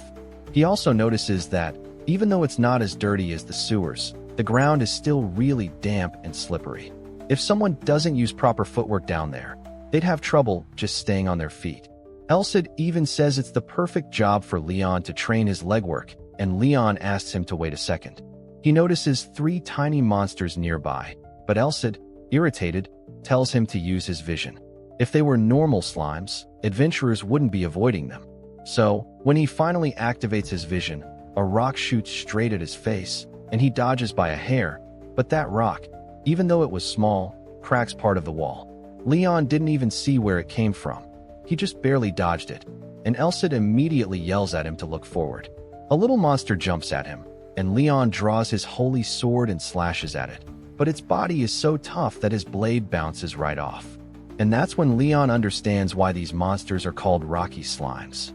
Elcid then says Leon probably already figured it out, but a slime's weakness is its core. If the core in the center is destroyed, he can destroy the entire slime, no matter what kind of skills it has. But these slimes come with one small problem. There are countless rock fragments mixed inside the stone slime. That means layer after layer of armor protecting that core, and for a monster, that was extremely well thought out. Elcid explains that it's no wonder adventurers want to avoid them, since blunt weapons would work while breaking through a slime's defenses, while swords and arrows would easily cut or pierce them. However, the rocky slime compensates for those weaknesses with its stone fragments. It becomes a monster that's just difficult to handle with weapons. And then the slimes start pulling rocks into their mouths and fire them straight at Leon. Leon, using his sword, starts deflecting everything, and the slimes charge right at him. And, well, because of the next impact, a few stones end up hitting Leon, leaving him a bit injured. Elcid says the slimes know he can't dodge every attack, so they're aiming for his vital points. So what was the analysis of that attack from earlier? Using the vision Leon just activated? Leon explains that they're firing rock fragments from more than 5 meters away. That gives them a bit of time before they shoot again, almost like they're taking turns.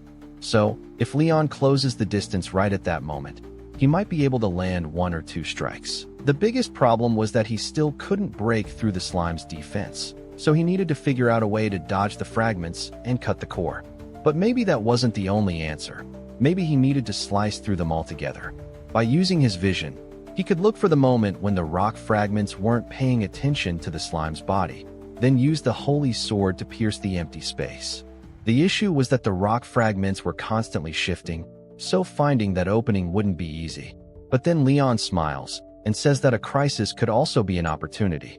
Elcid comments that the moment the rocky slime creates an opening to launch the stones, its mucus flow should also pause for an instant.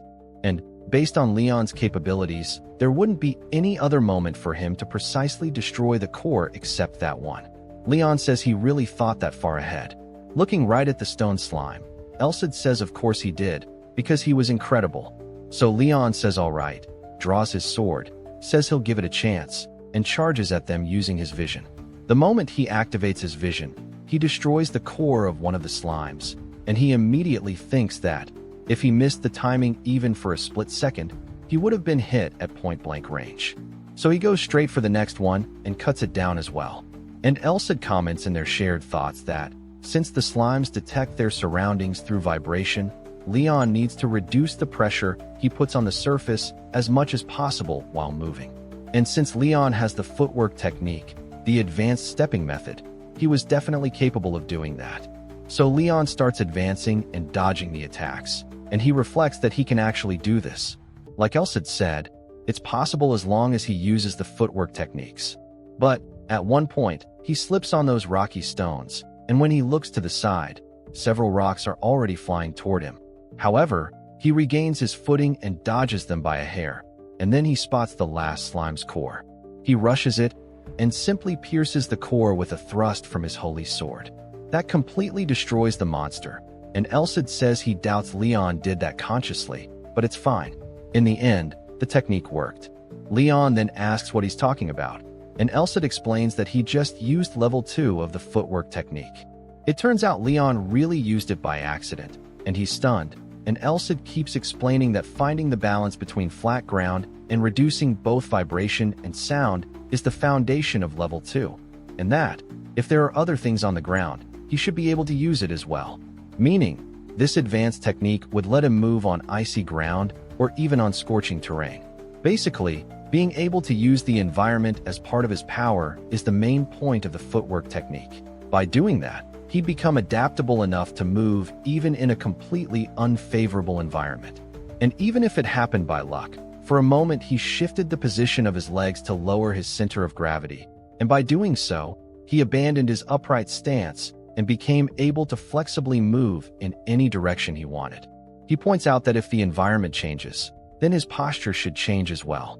Up until now, Leon had only used the stance designed for flat ground movements. In a place with a low ceiling and wet floors, he needed to move in a way that fit the terrain. Leon says that a lower stance definitely makes his movement feel more comfortable. So Elcid says that his training is letting him make exceptional progress thanks to him. Leon then says Elcid is a demonic sword, which irritates Elcid. Leon starts thinking that this is only level 2, so he can't believe this is considered beginner level. Then Elcid says that now that he thinks about it, Leon shouldn't even be able to dodge those attacks until he gets a bit more used to the footwork technique. He says Leon won't die just because he gets hit by a couple of little rocks, so it'd be better to practice the way he takes hits, reducing the damage, and then use that experience in an actual fight. He says Leon will need to use his body to deal damage, but he won't be able to block everything. He also tells Leon not to rely entirely on bursts of movement, and that if he finds the perfect timing and manages to slice them, then he shouldn't use bursts if there are 2 or fewer enemies. Basically, what he's saying is that Leon should get hit on purpose and then use his technique after taking the hit. Leon gets irritated and asks if Elcid wants him dead, calling him a demonic sword again, and Elcid says it's all for his own good, because if he gets too comfortable fighting, it'll only make things harder for him in the future. Then the other slimes show up, and Leon says he wasn't comfortable at all because of Elcid's brutal training.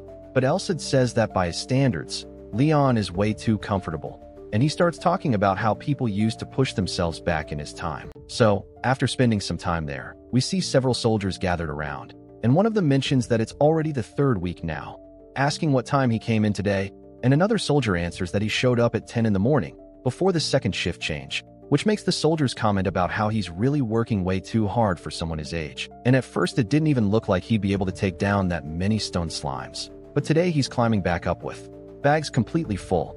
The problem is that the rewards aren't even that great for all the effort he's putting in. But then he finally walks out of there with 2 full bags of items and tells the guard that today was his last day, saying he cleared out the areas near the wall, and since slimes reproduce way slower than rat men, they wouldn't need to put out another subjugation request anytime soon. So he hands over the last fragments of the rocky slimes and asks them to notify the Adventurers Guild that the mission is done before heading off.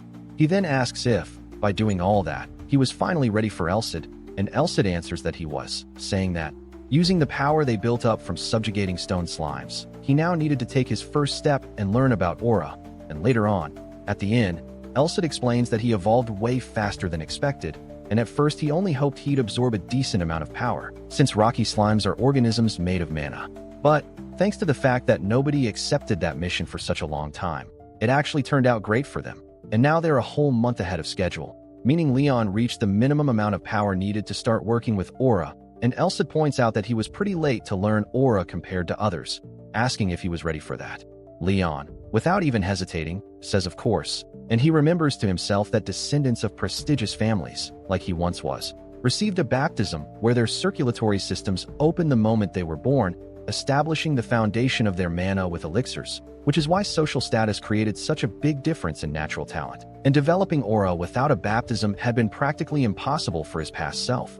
But Elcid adds one more thing, saying that if someone who went through the baptism tries to unclog a circulatory system blocked by impurities, there's a real chance that the person might not survive the shock. But Leon, in this case, had a real shot because he had absorbed mana all this time. And most importantly, he had Elcid, the Holy Sword, and the power of the Holy Sword would protect his circulatory system and heal his wounds at the same time.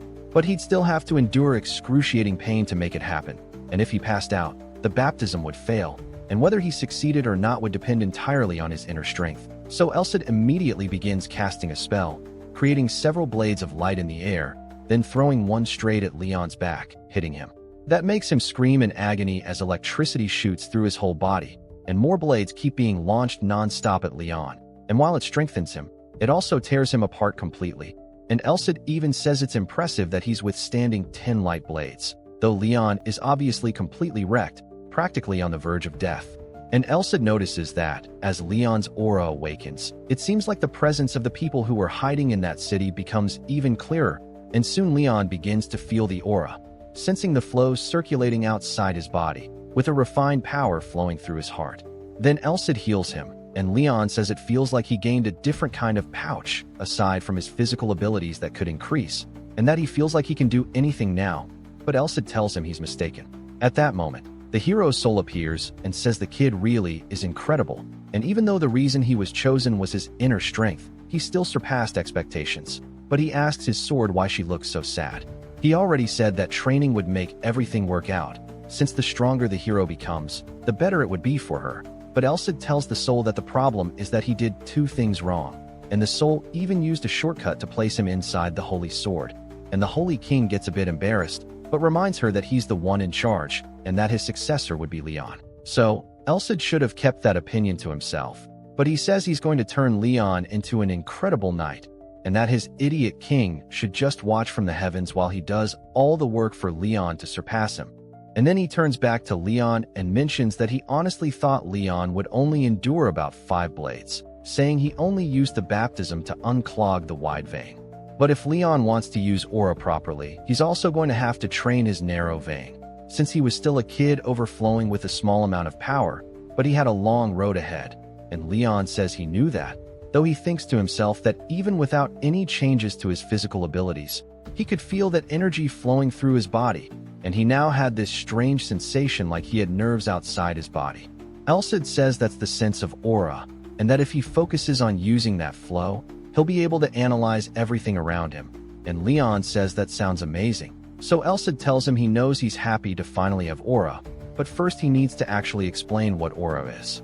Basically, there are 5 common attributes usually seen in humans, those being elements like wood, fire, beast, metal, and water, but Leon's attribute wasn't in any of those 5, and Elsa was a bit surprised because Leon ended up getting the same type of aura as his sword.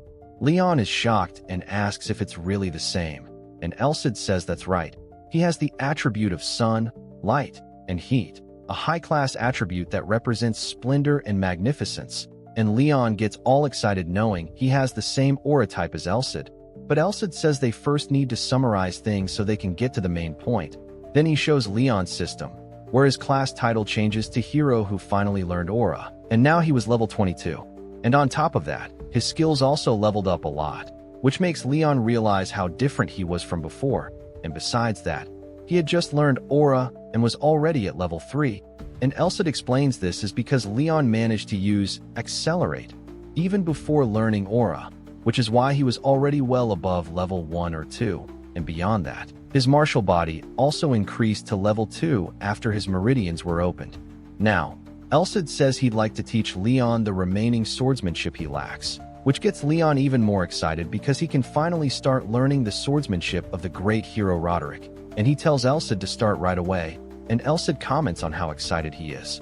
But he also points out that being that pumped up is 100 times better than having no motivation, though there was something Leon needed to know first, and that was the fact that the city they were in happened to be where their enemies lived.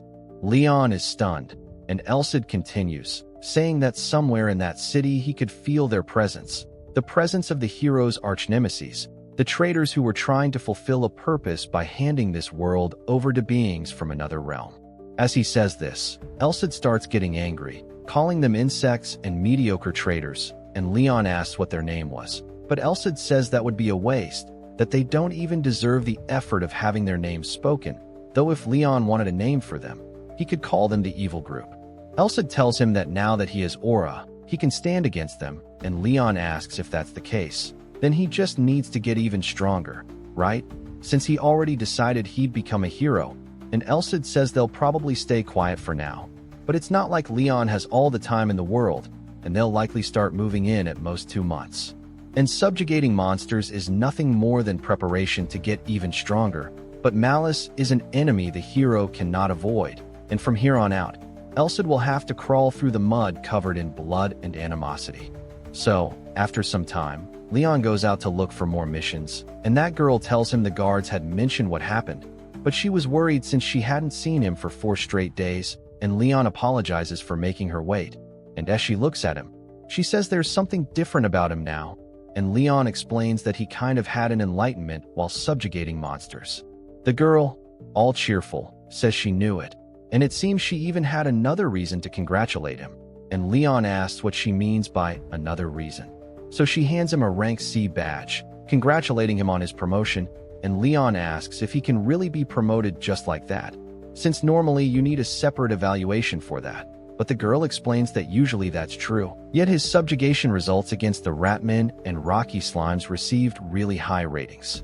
So, thanks to commendation letters from the Lord and the Captain of the Guard, he ended up promoted, and Leon gets all happy because he only completed 2 missions and already ranked up, and Wesley says it's not bad for the kid, and that if he can take more requests thanks to that promotion, it'll be even easier to track down Malice. Leon then asks if he can already start accepting rank C requests, and the girl says yes, that he can start right away, and she thinks to herself that he's already looking for new requests right after being promoted, which made her think he must be a holy knight, totally on a different level.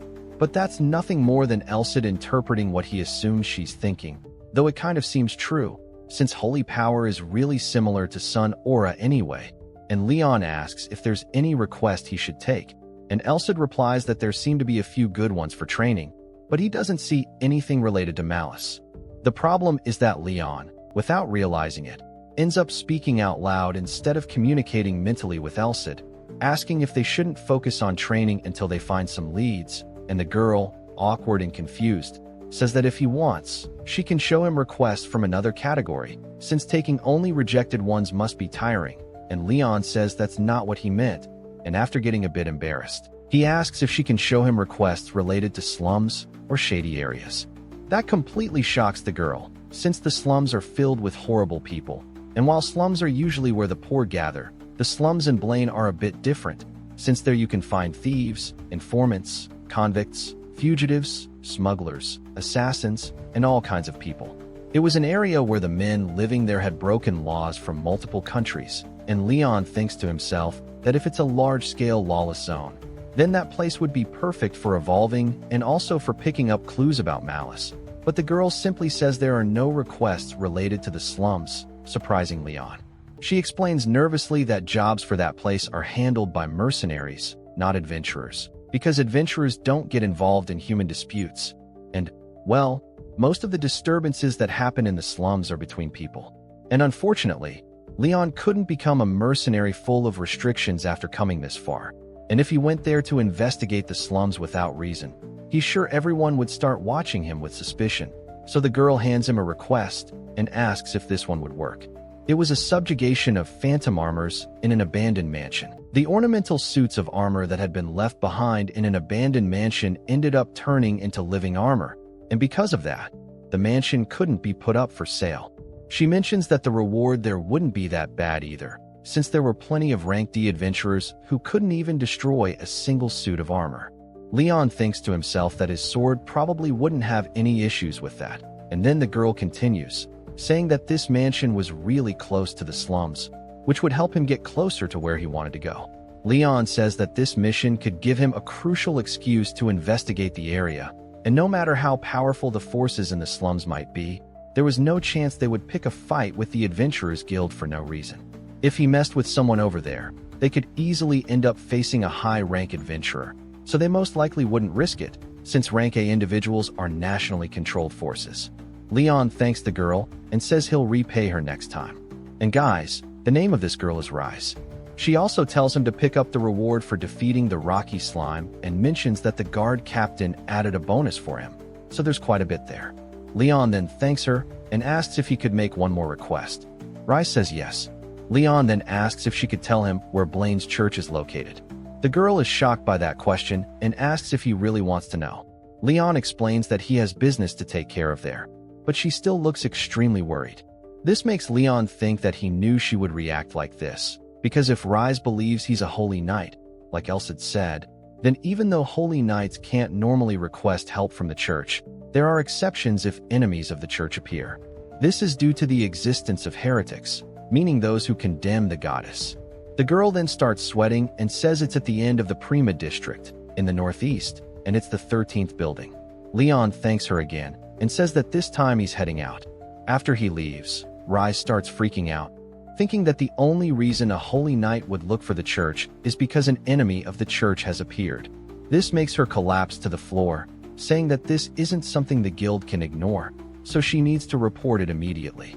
Elsa then says that Leon really is cunning, because this was definitely the most effective method, considering he's not going to reveal his identity. And there's no way the guild would move based on a report from a rank C adventurer who isn't even an officially recognized holy knight. Leon says that's not true, because he didn't reveal his identity. But once the report is filed, the guild will make its own move. Leon could show Elsid to the church if necessary, but he wants to leave that as a last resort, since Elsid's mark still hasn't been fully released, and Leon needs to improve his own abilities before declaring himself the rightful wielder of the sacred sword in front of the church. Setting that aside for a moment, Leon asks Elsid more about those armors. Could they be monsters made of armor sets wandering around? Elsid says that's not exactly the case, which leaves Leon confused, so Elsid explains that living armor is a rare natural phenomenon. Armor sets can move using the power of magic or sorcery, or even by having power imbued into them, and they don't have egos, being nothing more than chunks of metal with the single instruction to repel intruders as their only command. Leon then asks if that's the case. Wouldn't a mage's dispel spell take care of everything? But Elsid simply tells him they weren't created using magic, so that wouldn't work. The principle of dispelling is similar to collapsing a building by removing its support pillars, and that doesn't undo the skin itself. So that's why a mage wouldn't be useful in this kind of situation. But that makes Leon point out that, either way, what they're dealing with isn't anything major, since the armor set is made from an iron blend coated in silver. But then Elsid asks why he thinks these missions still haven't been completed if they're supposedly so easy to handle. And if they were really that simple, wouldn't they have already assigned it as a disciplinary mission for beginners? That leaves Leon kind of speechless. He notices in the report that the armor's regeneration is abnormally fast, and even after destroying every part of it, the armor reassembles itself in under 10 minutes. And since the armors usually don't last until the very end, they retreat and recover, at least that's what the report says. Elsid then says he understands everything now, meaning those living suits of silver-coated iron really are strong. But Leon just says they'll find out once they get there, so they should leave the worrying for later. And then, as night starts to fall, they arrive in the slums. But Leon says there's no way this looked like a slum, not even close. It was way more crowded than he expected, and Leon comments through his mind to Elsid that he's been feeling something really uncomfortable ever since they stepped onto that street. He asks if someone is following him. Elsid says that if that were the case, he would have told Leon the moment someone appeared, so it probably isn't that, but he does have a guess about what it might be. Leon asks what it is, and Elsid explains that it's because of his aura sense. The sun's aura is far more sensitive to external ill intent, and the people around them were checking him out to see if he was an easy target because of his age, and because of that, their malicious thoughts were triggering Leon's aura. Leon says he can't believe those sharp sensations were coming from people who wanted to hurt him, and Elsid warns him to be careful, because most ill intent is nothing more than insignificant, but some of it can be genuinely dangerous. Elsid says human nature is basically forced to be cautious around strangers. So Leon should expose himself to this kind of environment often, at least while he's handling this request for now. After walking for a while, they finally reach the mansion, and the place looks incredibly creepy, the kind of place that wouldn't sell even if there were no armors inside at all. And before Leon even steps into the house, one armor already opens its eyes. Leon then enters, pushing the door open, and Elsid says he thinks he's ready. So Leon uses Elsid to light up the mansion and says the sword is pretty useful, but Elsid tells him that next time he comes for a mission like this, he should bring some candles. Leon says that maybe next time he will, and Elsid says there's something in that hallway. Then, the first armor appears holding an iron axe, staring at Leon with a crazy killing intent. Leon says it's his first time fighting an opponent wielding a halberd, a weapon that could be swung to cut, pushed to pierce, or even dropped to crush. Beyond that, it had a reach of about 2 meters, and the weapon alone could cover the distance Leon would need to take 1 or 2 steps to close in. And then the armor charges at him while he's analyzing it. So he raises his sword to defend himself and says that, even so, that advantage only applies when someone actually knows how to wield it. He knocks the armor back and says that no matter how strong a halberd is, there's no way an empty 20 to 30 kilogram armor set can overpower him with it. Leon then says that's the price it pays for closing the distance on its own, and he pulls out his sacred sword, slicing off the armor's arm so it can't hold its weapon anymore. But Leon says that's still far from enough, and he starts cutting the armor into several pieces with the sacred blade, completely shredding it apart. Elcid then asks if he happened to use acceleration in that strike, because even with the small deviations in his sword's path caused by the acceleration, the attack wasn't bad at all.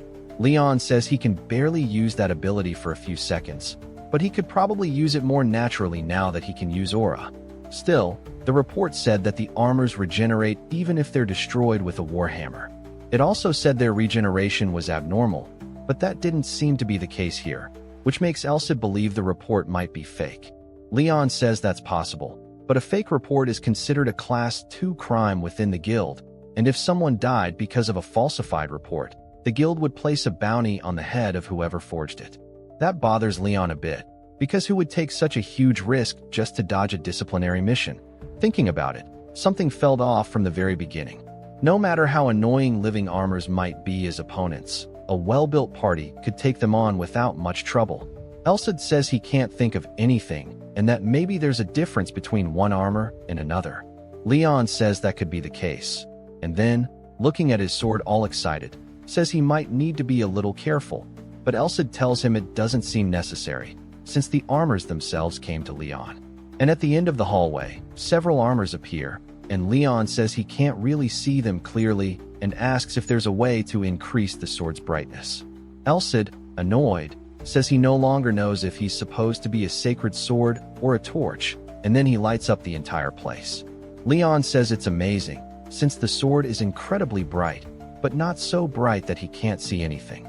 The light, as intense as it was, felt comfortable, but that makes the armors start screaming in pain because of the overwhelming brightness, making Leon wonder what the hell they even have in their eyes to react like that.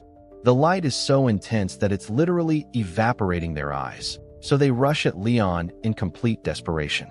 Leon then quickly cuts them all down with his sacred sword, the slash and the illumination working together, and he says these bastards are trying to attack him all at once, and while the attacks are easy to read, the movements are perfect. But that would only matter if they were real knights. He cuts one armor straight down the middle and asks how long they think those repetitive movements would keep working on him. Elcid suddenly yells at Leon to look behind him, and Leon barely dodges an attack from another armor, immediately jumping back afterward. He then asks Elcid what kind of attack that was. Elcid explains that those things aren't living armors. That completely shocks Leon, and he asks what the hell they are then. Elcid tells him to use his vision because his eyes should be able to see them. Leon activates his vision and starts seeing smoke inside their bodies, as if they were spirits. Leon asks why he's seeing that smoke, and Elcid explains that the black smoke is a type of evil energy, and the moment they touch Leon's body, they start draining the vitality from him. Leon's solar aura can resist it, but nothing good will come from letting them touch him. Leon asks if that's the reason they react to the light of the holy sword, and Elcid says that it's more or less the case. He explains that if they were simply made of malignant energy, then they would only be purified by that light. Living armors don't have intelligence, emotions, and certainly don't have vocal cords, so they wouldn't be able to scream. There's no reason for them to tremble in front of the light of a holy sword. The only things that feel aversion to purifying light are evil spirits. In other words, they are phantom armors, born through the inner armor of a restless spirit, with its stupidity degenerating into hatred toward the living. Neo realizes that this is why the one he cut earlier couldn't regenerate, since it seems the sword of light simply prevents that. Armors controlled by evil spirits cannot be destroyed until their hatred runs dry, and no matter how much force is used to break them, they will keep getting back up. The only ways to subdue phantom armors are to expel the spirit with powerful magic, break the connection between the spirit and the armor using the power of aura, or purify it with sacred power. And fortunately, Leon possesses the holy sword, the greatest of them all. But the biggest problem was that there were far too many of those armors. So the best option for Leon would be to retreat for now and come back during the day. Elsid says that the numbers are extremely strange, and that there's no way so many of them could appear by coincidence. The creation of phantom armors has a very low success rate, even when good magical enchantments are used. So whether artificial or coincidental, the fact that so many of them were there, after countless failures, meant that hundreds or even thousands of spirits had flowed into that mansion. Leon says that couldn't be possible, and that if so many people were really dying in the city to reach that level, and well, the activity range of an evil spirit isn't that large. It simply can't travel long distances or remain in this world for very long. They can't even move to a different district within the same city. In other words, there was no other place for those deaths besides the slums. Basically, a perfect place, since it's far removed from law and order. The only place that meets all those conditions is the slums, where you can get anything you want if you're willing to use money or violence. That leaves Leon somewhat enraged, saying that he couldn't let this keep happening, but as someone who still lacks experience as a hero, this wasn't something he could deal with properly right now. Still, he tells Elsid to discard the option of coming back in the morning and immediately moves to attack the armors. He would turn this moment of fighting stronger opponents, in a dark environment, into a foundation for his own growth. Then he cuts one armor cleanly in half, and another one straight through the abdomen. After that, he starts cutting down all the armors without stopping, and after some time passes, as dawn approaches, Elsid says that it looks like they've more or less been dealt with. Leon says it seems that way too, completely exhausted, surrounded by piles of armor, and comments that intentionally fighting while surrounded wasn't as bad as he thought it would be. Elsid asks if that has anything to do with him improving his blind spots. Leon says that's exactly it, and that because of his perception within his current field of vision, the way he is now, he's practically invincible. But there's still a limit to the human field of vision, and no matter how much he rolls his eyes, he can't see through the back of his own head, and it's not like he can fight with his back against a wall all the time either. Elsid says that's true, and that someone of the third category would be controlled by the conditions, someone of the second category would adapt to the conditions, and someone of the first category uses the conditions to their advantage. Leon is happy with Elsid's comment, and says that this is something he needed to overcome if he was going to fight in the slums. The danger level in the slums is even higher than that trap with stakes buried beneath the ground. There were traps and routes set up with clear bias and intent, and he was certain they were used to killing, to setting ambushes, and to exploiting their victims' blind spots. And if he kept relying only on his vision, he could end up falling into a trap he wouldn't be able to escape from. So, as dawn breaks in the middle of the slums, we see a child crying. However, the moment she notices a man walking past her, she immediately shuts her mouth, trembling in fear of that shadowy figure. Everyone in the area begins to tremble as well, because that man was Khan, the boss of the most wretched and powerful gang in all of Blimey. After some time, inside his house, his subordinates report that they observed districts 23 and 25, just as he ordered, but they didn't see a single slave who entered the area come back out. The people around the mansion were dangerous, so they didn't get any closer. They ask if they should try to investigate further, and Khan says no, that they should simply observe from that distance, because getting any closer would only draw unnecessary attention. He then tells them to move on to the next report, and they say that they also inspected the water leaking through districts 23 and 25, and that among the waste, there was blood and human organs mixed in, along with other things. There was so much of it that they assumed at least 30 people had died that day.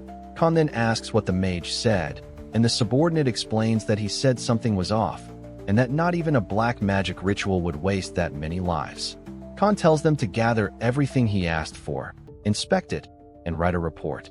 They should include evidence as well, enough to make either the guild or the church take action. The subordinate says that even if they don't know what those people are doing, if they go through with that, the commission they receive from the slave merchants will be cut in half. But then that man is simply crushed on the spot, leaving only one subordinate standing, forced to watch the other die right in front of him. Khan says that if you don't know when to back off, you die. The remaining subordinates think to themselves that they didn't even see the technique. All they saw was Khan swing his fist, and just like that, the man was dead. Khan continues, saying that those people are different, that they can't be used and shouldn't even be approached, and that forming any kind of relationship with them would already be a loss for them. Whether they're fanatics of some cult or simply spies from another kingdom, there is absolutely no reason to associate with them. And if the church decides to act directly, it would be the end for them. The church would chase them to the ends of the continent just for having exchanged a single gold coin with them, because that's how the church's execution squads operate. Khan tells them to drop the subject and asks if there's any other news. One subordinate says there is, that it's about the abandoned mansion at the entrance of that district. It seems an adventurer has been frequenting that place because of a request, basically staying there for about a week now. He received a nickname due to his frequent subjugation of monsters like ratmen and stone slimes. At first, the nickname was Cat, but now he's being called the janitor because he takes on the requests everyone else rejects. Khan says that's quite interesting, an adventurer who deals with jobs that aren't worth anything. He would be very useful if Khan could bring him into his gang. Later that night, at the inn, Leon continues training with his holy sword and his aura, but in the middle of his training, he suddenly runs out of energy and lets his sword fall from his hands. Elsid asks how he felt, what it was like to feel the movement of aura flowing through his body. Leon says it felt really good, and that it almost felt like something mystical. Elsid says that an honest, average man is better than a careless genius, and he's impressed that Leon is keeping up with Elsid's training. Leon says that training feels like he dies and comes back to life every time he passes a trial, but he doesn't feel like he's grown even a little because of that overwhelming sense of relief. Elsid then opens Leon's system and tells him to see for himself just how much he's improved. Now, his title and class read as a hero who has barely begun to take his first steps, and his level has risen to 23. Leon asks why that is, aside from his intermediate sword mastery. Why is there a low-level aura user listed, when it had been at the beginner level before? Elsid explains that this is due to how fast Leon's growth rate is, but that it's to be expected, since it's Elsid himself who's teaching him. He's essentially learning things that other people would waste hundreds of days just trying to understand. Leon simply replies that the 7 stars sword isn't there. Elsid says that he can't claim to have learned a sword style if he can't even grasp its first technique, and that if he were being honest with himself, he should already know that. And well, the 7-star sword is also known as the Great Chariot, the arcane swordsmanship invented by Roderick in his era. They say you can only truly be called a master once you're able to use all 7 forms of that arcane swordsmanship consecutively. Leon says that he wants to learn at least one of those forms before facing Malice. If he combines the sword and the 7 stars with the Holy Sword, he would gain the upper hand regardless of his opponent. Elsid even points out that if that were the case, anyone below master rank would end up dying against it, and Leon says that would be enough. Since, for him, it would be impossible to become strong enough to defeat everyone in the slums within 2 months, he needed a trump card he could use in emergencies. After all, even if he knew how to manifest an aura weapon, it would be meaningless if he couldn't use it properly. So they should start right away. He would keep training until he reached his limit, and Elsid is glad to see him so full of enthusiasm. But today's training would have to end there. Leon asks why, and Elsid says it's because they have some unwanted guests. Leon asks who they are, and Elsid says they're almost certainly lodgers. Elsid doesn't sense any monsters or malice, and besides that, there doesn't seem to be anyone particularly skilled among them, and judging by their appearance, they look more like thugs. Leon asks if they might be from the slums, and Elsid says they don't have very friendly expressions, but they're probably not there to fight. So Leon decides to go to the door, and when he opens it, he comes face to face with them. The men ask if Leon is the janitor, and Leon answers without hesitation that he is. They then apologize for coming without notice and say they're there under orders from higher up, asking for Leon's understanding. They go on to say that they're members of a gang called the Wretches. Leon and Elsid don't really understand why they seem so happy with that name, but Leon has already heard of them while gathering information. The gang is led by a man called Ken the Fong, the one at the very top among those who divide the slums into 3. The men then say that their boss has been looking for Leon, and that they were ordered to leave him alone if Leon didn't want to go with them. Still, one of them suggests that, for his own good, Leon should comply. Leon simply tells them to show him the way, which completely surprises them with his response. In his thoughts, Leon believes that if Ken wanted to do something against him, he wouldn't have summoned him like this, and using Ken's name might be his best chance to reach the deepest part of the slums. Elsid comments inside Leon's mind that it was already obvious what he was planning to do. Leon agrees, and they both know that Kin is probably thinking of giving him a job he can't request through the guild. And if Kin intends to use Leon, then Leon will use Kin as well. The men then reach a corridor and tell him to follow it, but one of them ends up bumping into a gang member. He falls to the ground, dropping several apples, and when he apologizes, saying he's sorry, the gang member just stares at him with extreme anger. Then he starts stepping on the man and says he's a worthless insect who should watch where he's going. Just as Leon is about to act, Elsa appears and tells Leon to endure it. He needs to be more careful controlling his emotions, because if he shows killing intent like he did just now in front of Can, it would only end with him gaining nothing. Then Leon says he was fine and that he would be careful. After some time, they finally arrive at the base of those so-called bastards, and the place is absolutely disgusting and filthy. The furniture is covered in bloodstains, and Leon comments to Elsid that it looks like they deliberately never clean the place. Elsid says that this is a classic way of showing dominance, and right after that, Khan appears behind them, asking if, by any chance, he was the one they called the janitor. Leon immediately grabs his sword and instinctively tries to attack, but Khan easily blocks the strike. He says that the nickname janitor is pretty inappropriate, and with that, he gets ready to throw a punch at Leon. Seeing that attack coming, Leon feels like he's simply about to die right there, without being able to do anything at all. And just as the blow is about to land, Khan suddenly stops his punch, but the pressure it releases is so overwhelming that it makes the wind surge violently around them. And even though the punch never actually hits Leon, his nose starts bleeding heavily. That was the sheer power of pressure from the wind alone. And if Khan had followed through, Leon would probably have lost his head. Khan says the kid has guts, and that he thought Leon would just be a piece of crap, especially after hearing he was only rank C, but that little test was already enough. Then Khan says that he chooses Leon, and Leon asks what he's talking about, and what exactly he's choosing him for. Khan says he wants to make a request of him, and Leon had already suspected that much, considering he came all the way there. Khan reinforces that he could give Leon what he wanted, and Leon, surprised, asks what that would be. Khan says he's sorry, but he already did his research on Leon. Then Khan starts talking about the Royal Academy, about the consistent second place of the commoner class, about the man who kicked those immature nobles' asses through sheer effort alone.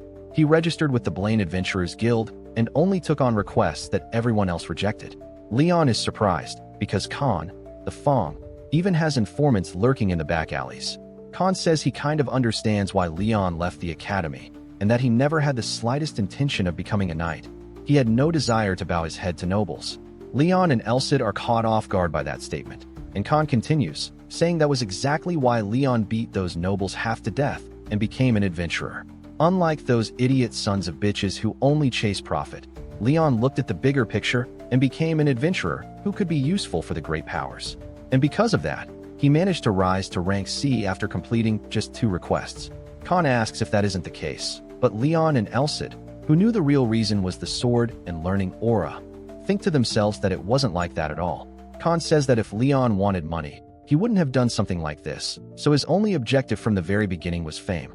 Something the nobles couldn't influence, something that raises one's status regardless of origin, that was fame.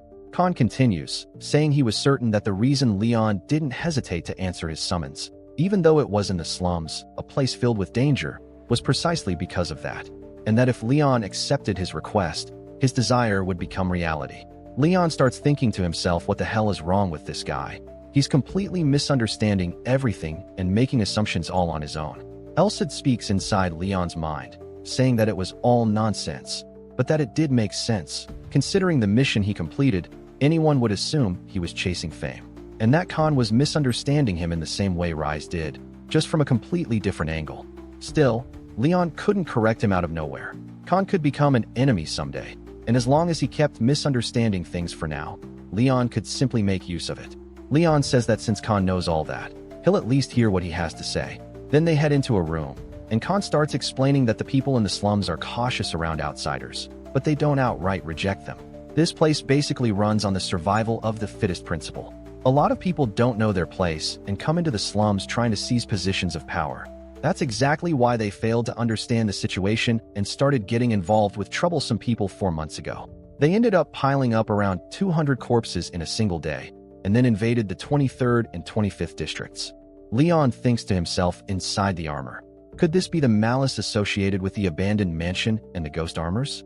Khan explains that there are 3 people who share the rights over the slums.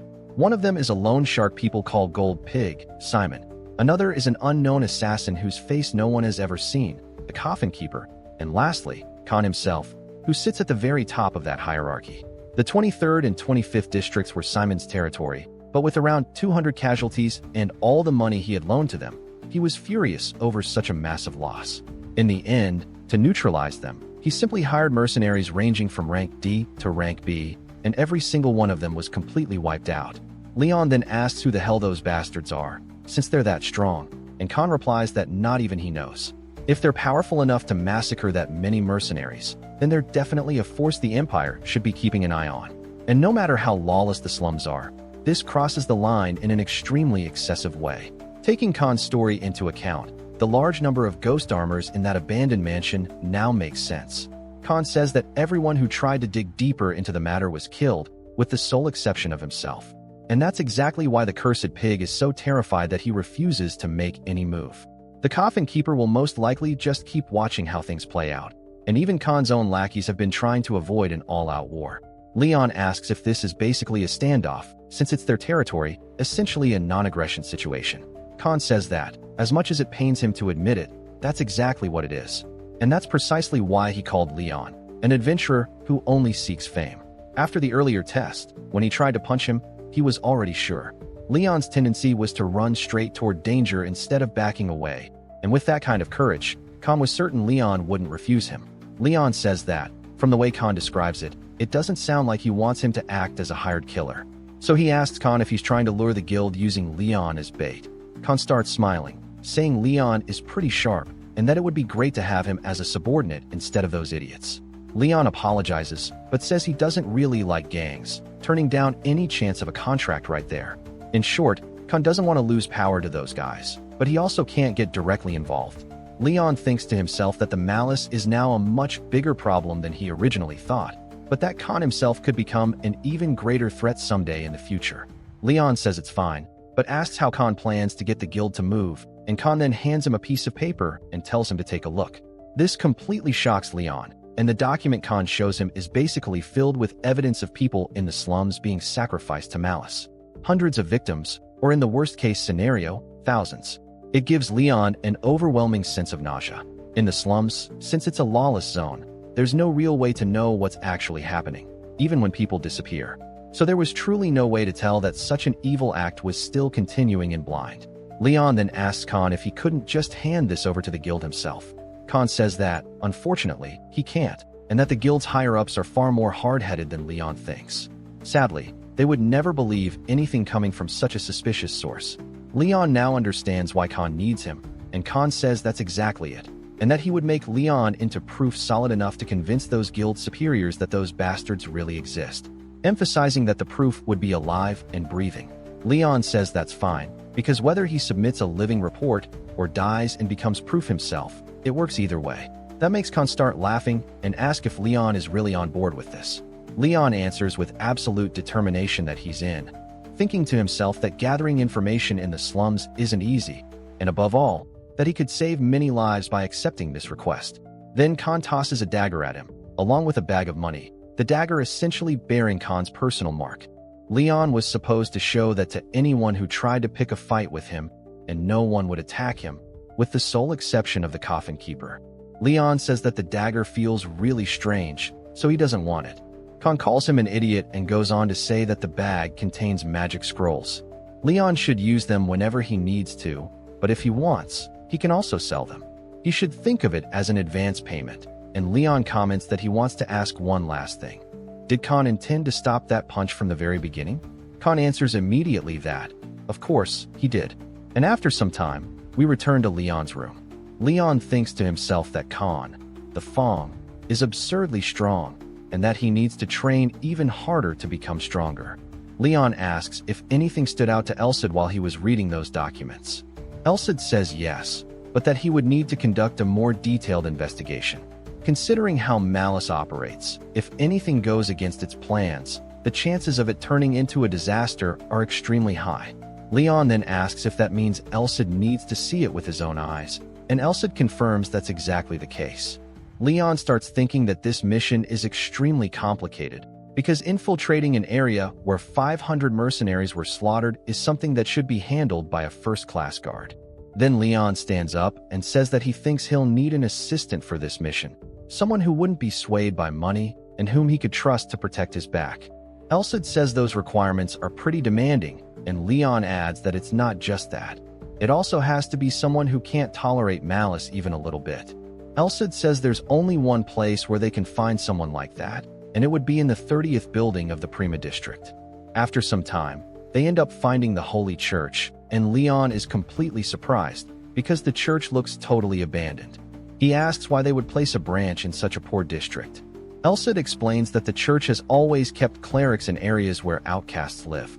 Those blinded by money are easily tempted, and slaves to ambition are easily controlled. And since clerics don't fall into either category, they need to be upright. They basically respect only their own faith and the teachings of the goddess, and they never stray from that path, not even for a second. Because of that, they wouldn't fall for a simple lie. Leon says he has no choice, and that he doesn't want to draw attention as a hero, but the only option is to tell the truth. Besides, even if he reveals his identity, since the other person is a cleric, they would never tell anyone, as long as he asks them to keep it secret. Leon also notices that those people, even though they don't have good clothes, seem like genuinely good people. They don't try to steal from each other, and that's proof that they still trust one another. This makes Leon wonder if all of that is thanks to that Holy Church branch. So, what kind of person would the bishop in charge be? He knocks on the door, and someone asks who it is. Leon says he's an adventurer named Leon.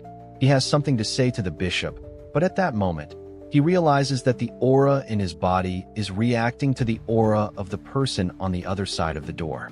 At that moment, someone steps out and introduces himself as the bishop in charge of the branch. His name is Caesar. Both Leon and Elsid are surprised that the person turns out to be an elf. Once inside, while they are drinking a cup of coffee or tea, the bishop says that the boy was probably surprised to see that he himself was an elf. Leon tries to brush it off, saying that wasn't the case, but the bishop goes on to say that it is uncommon to see an elf in his position, though the goddess loves all races equally.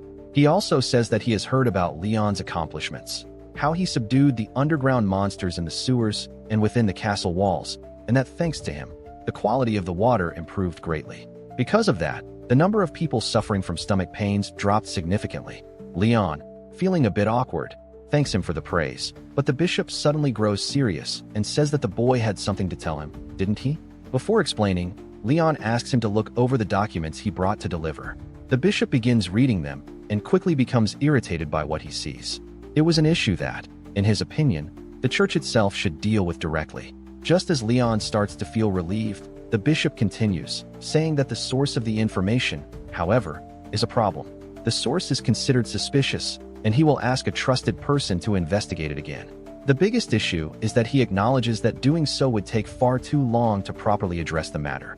Leon agrees, saying that if they wait to resolve it only after verifying every detail, it would become a serious problem. That is why he wanted someone trustworthy in the first place, and he asks whether the bishop might be able to introduce someone suitable. The bishop apologizes and says that there is no one at their branch who knows how to fight. There are a few who have learned the arts of healing and support, but they would not be of much help on a mission like this. Leon feels a bit discouraged, as this was his last option, but then the bishop continues, saying that since it is unavoidable, he himself will go with Leon. This shocks both Leon and Elsid.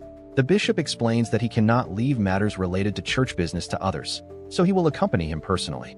Leon, thinking to himself that he had expected, at most, a few paladins, asks if someone in the bishop's position could really help him in such a way. The bishop simply asks whether he looks like someone untrustworthy, then uses his magic, pointing his hand toward the wall.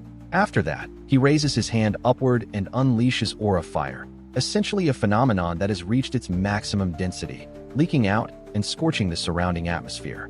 It is a technique that can, apparently, tear mithril apart as if it were paper.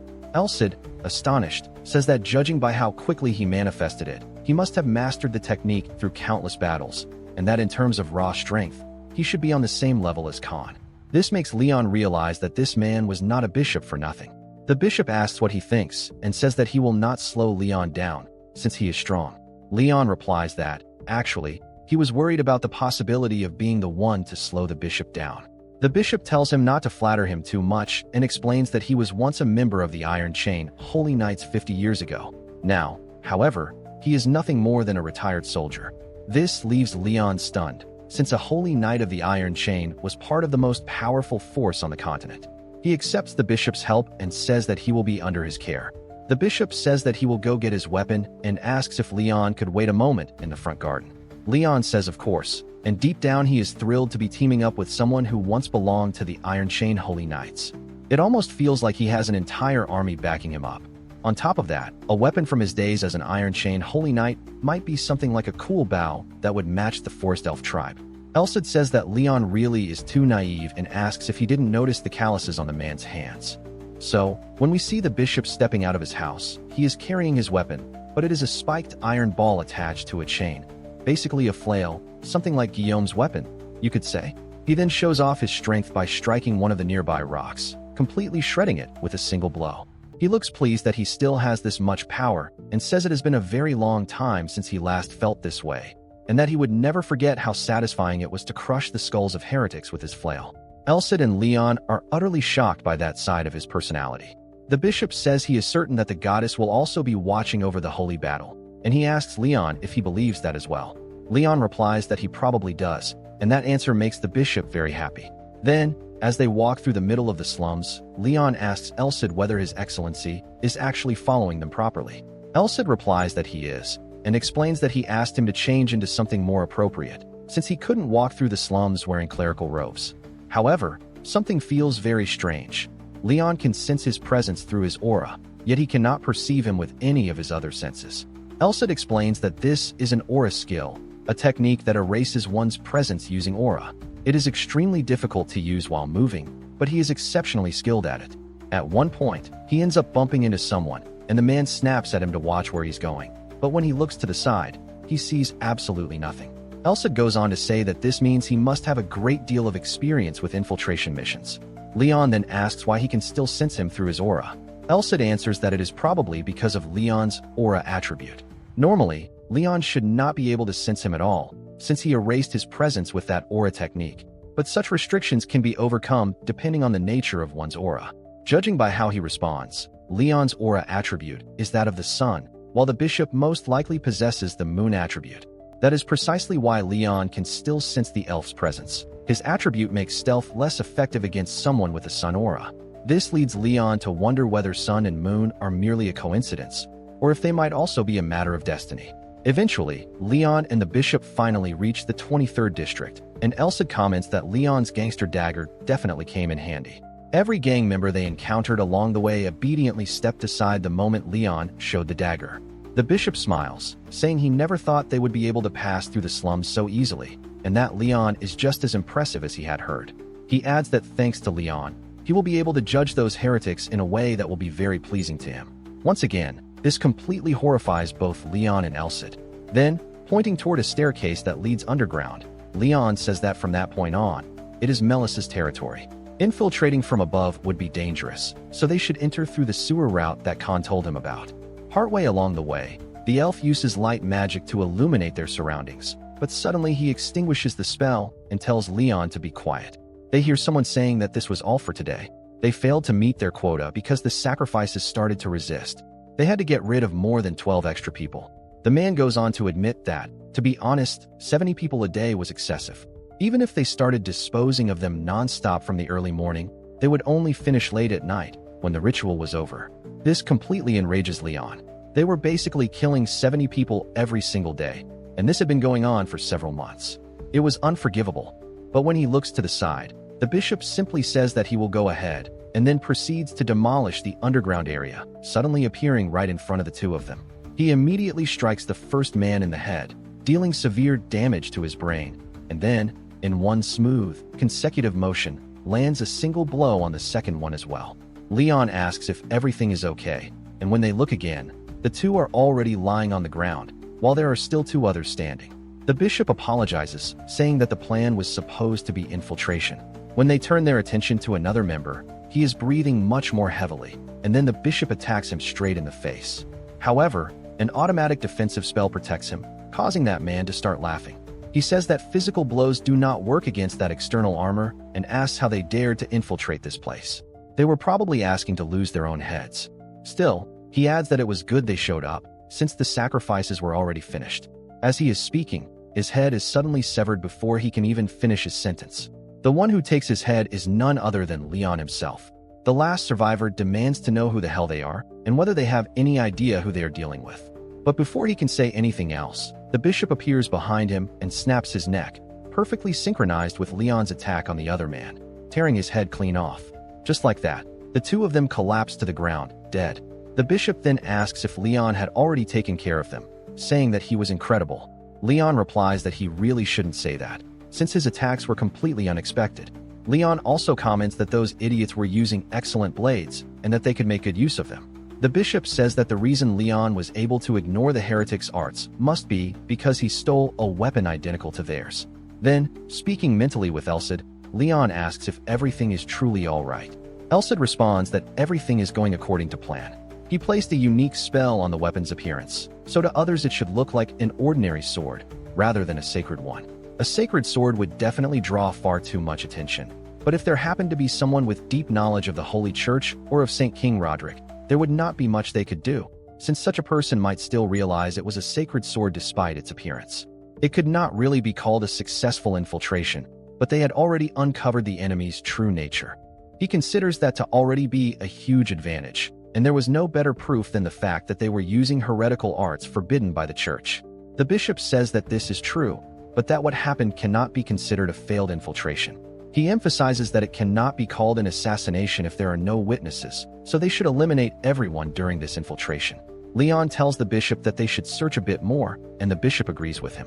They open a door in the basement and are met with the sight of countless skull bones scattered across the floor, along with various weapons that seem almost designed for mutation, so to speak. To Leon, it looks like a nightmare. How many lives were sacrificed there, and how much suffering did those people endure in that place? Elcid tells Leon to hold steady, saying that he is probably not used to horrors like this, but urges him not to turn his eyes away from the tragedy. Even if no one else remembers, a hero must remember all of that suffering. That tragedy is the true form of the enemy against which Leon must dedicate his entire life to fighting. Leon asks whether that enemy is supposed to be the Demon King, but Elcid answers that there is no way a mere Demon King could be Leon's true enemy. He stresses that the world is not fair enough to be saved, and that it cannot be saved simply by defeating a single villain. For the poor, the disease is poverty, and for the sick, the disease is the Demon King. There is no single, logical chain of causality behind this calamity. You cannot cut down poverty with a sacred sword, nor can you annihilate a disease in such a way. Compared to that, a Demon King he can simply defeat is nothing. The one who brings about a better tomorrow, that is the definition of a true hero, and that is why Leon must keep fighting until the very end. No matter how miserable it may be, Leon must not avert his eyes from the world's tragedy, because it is only by confronting that tragedy that he will be able to cut away the roots of evil. Hearing this, Leon grows very serious and quickly regains his composure. The bishop then wonders what he had been muttering to himself just moments ago. The fact that he managed to pull himself together in just a few seconds, right in front of such horror, made him realize how strong his willpower truly was. He then tells Leon that all the places they had passed through so far were nothing more than areas used to dispose of bodies, and that it seemed the real facility began from that point onward. In other words, from here on out, they were facing enemies in at least double digits. Blind infiltration would become far more difficult. Leon then remembers the scroll he had received and says that he wanted to avoid using it if possible, but it looked like he no longer had a choice. The bishop looks surprised and asks what kind of scroll it is. Without hesitation, Leon begins to cast its spell, and his eyes shift into a sage-like state, kind of like Naruto, you know. The technique is called clairvoyance, a form of magic that temporarily allows the caster to see through their own ability. From that moment on, it becomes part of his vision. With this, Leon can see through the walls and locate every enemy inside. But the moment he finishes, he drops the scroll to the ground and starts coughing up blood. The sheer amount of information was overwhelming. Concerned, the bishop asks if Leon is all right. Leon replies that he's fine and that it was nothing serious. He explains that the facility isn't that large and that there are 24 individuals who can be considered enemies. To the east, west, south, and north, there are 10, 5, 5, and 4 respectively. However, there is a room at the center that he cannot see into at all, meaning the entrance must be from the east. Leon wonders if that place is the key to everything.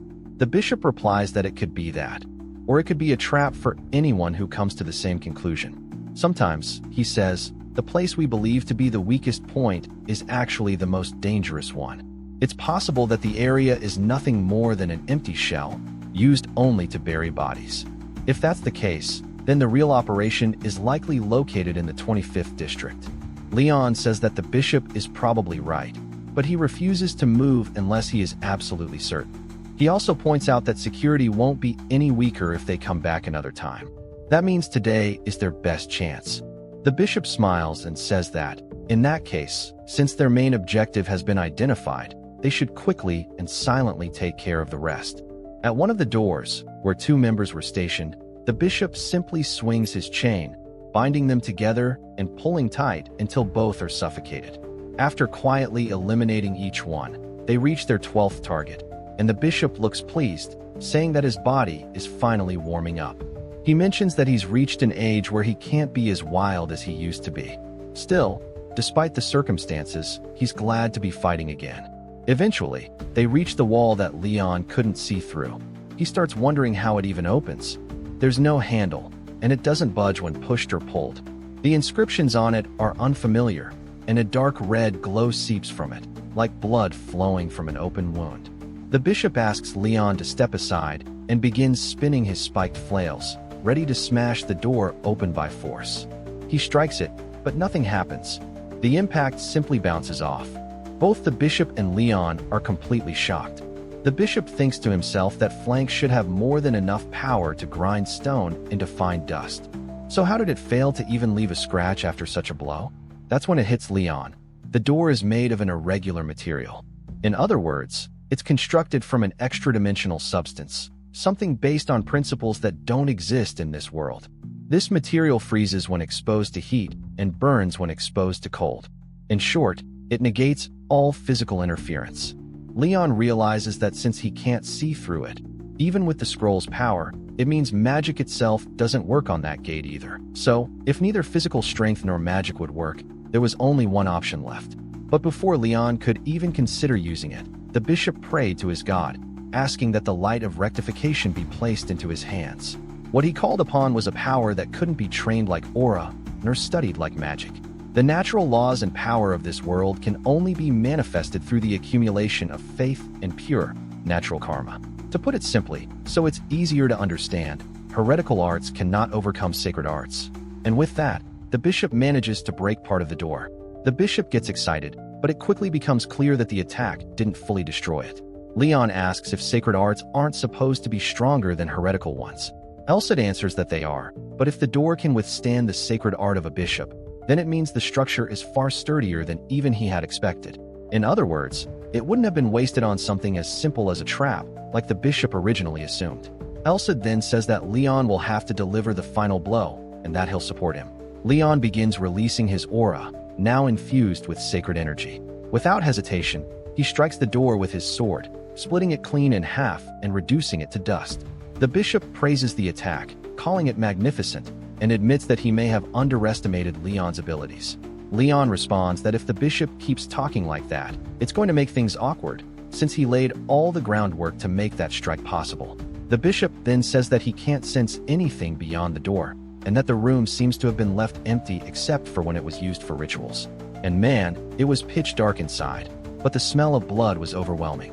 The bishop immediately releases light energy to illuminate the area, and what they see leaves them speechless. Both the bishop and Leon freeze in shock at the sight before them. Leon starts to panic, asking what the hell that thing even was. Even the bishop, who had stayed calm after seeing piles of corpses earlier, couldn't keep his composure now. What stood before them were human bodies fused together, organs transmuted, still alive, merged into a single creature. In other words, multiple people transformed into one monstrous being. It looked like a human centipede. Leon starts crying and gagging, saying that those things are alive. Every single one of them is still alive. Elsa explains that he understands now. They cut the flesh, extract the blood of intelligent species, then process everything into chunks of meat infused with vital essence.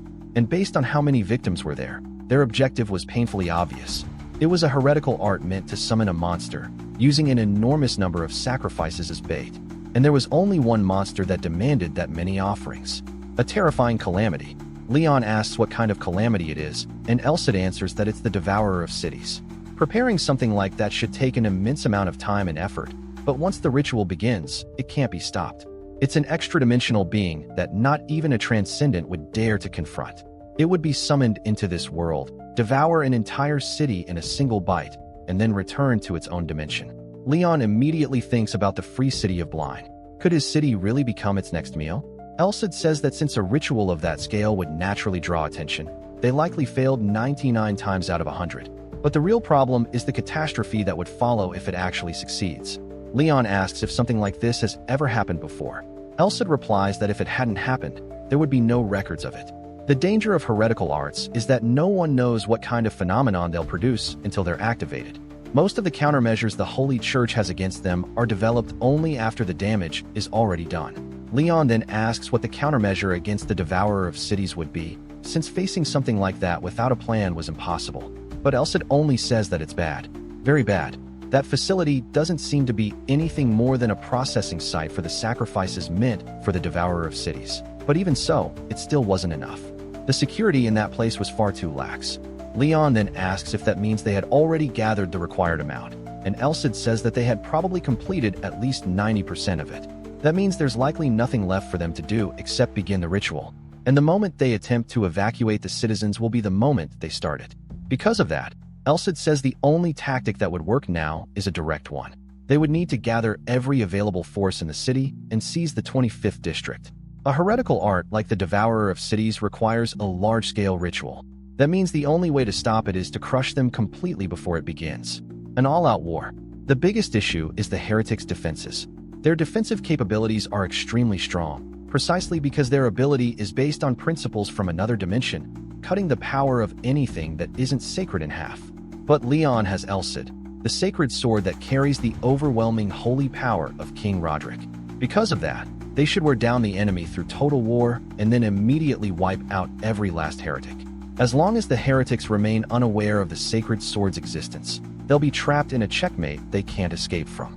Leon says it really does seem best to exterminate all those useless people, and that if they aren't complete idiots, they'll probably set up an ambush the moment Leon's identity is exposed.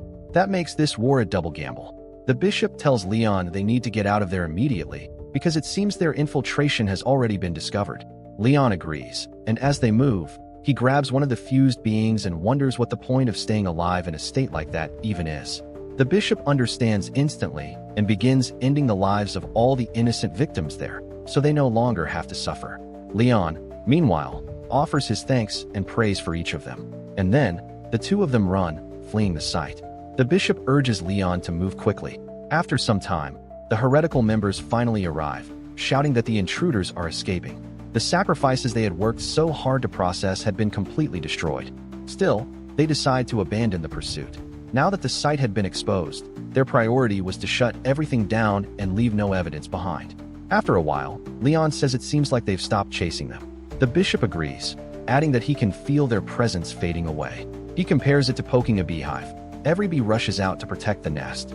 He even gives an example from his own past, saying that when it happened to him, he simply jumped into a nearby pond, and the danger dropped instantly. But this situation was completely different. That place was crawling with heretics, and any reinforcements he might request from the church would take far too long to arrive. With that in mind, he asks Leon what he thinks they should do next. Leon thinks to himself that the original plan Elsid proposed could only be carried out by someone with sufficient raw power.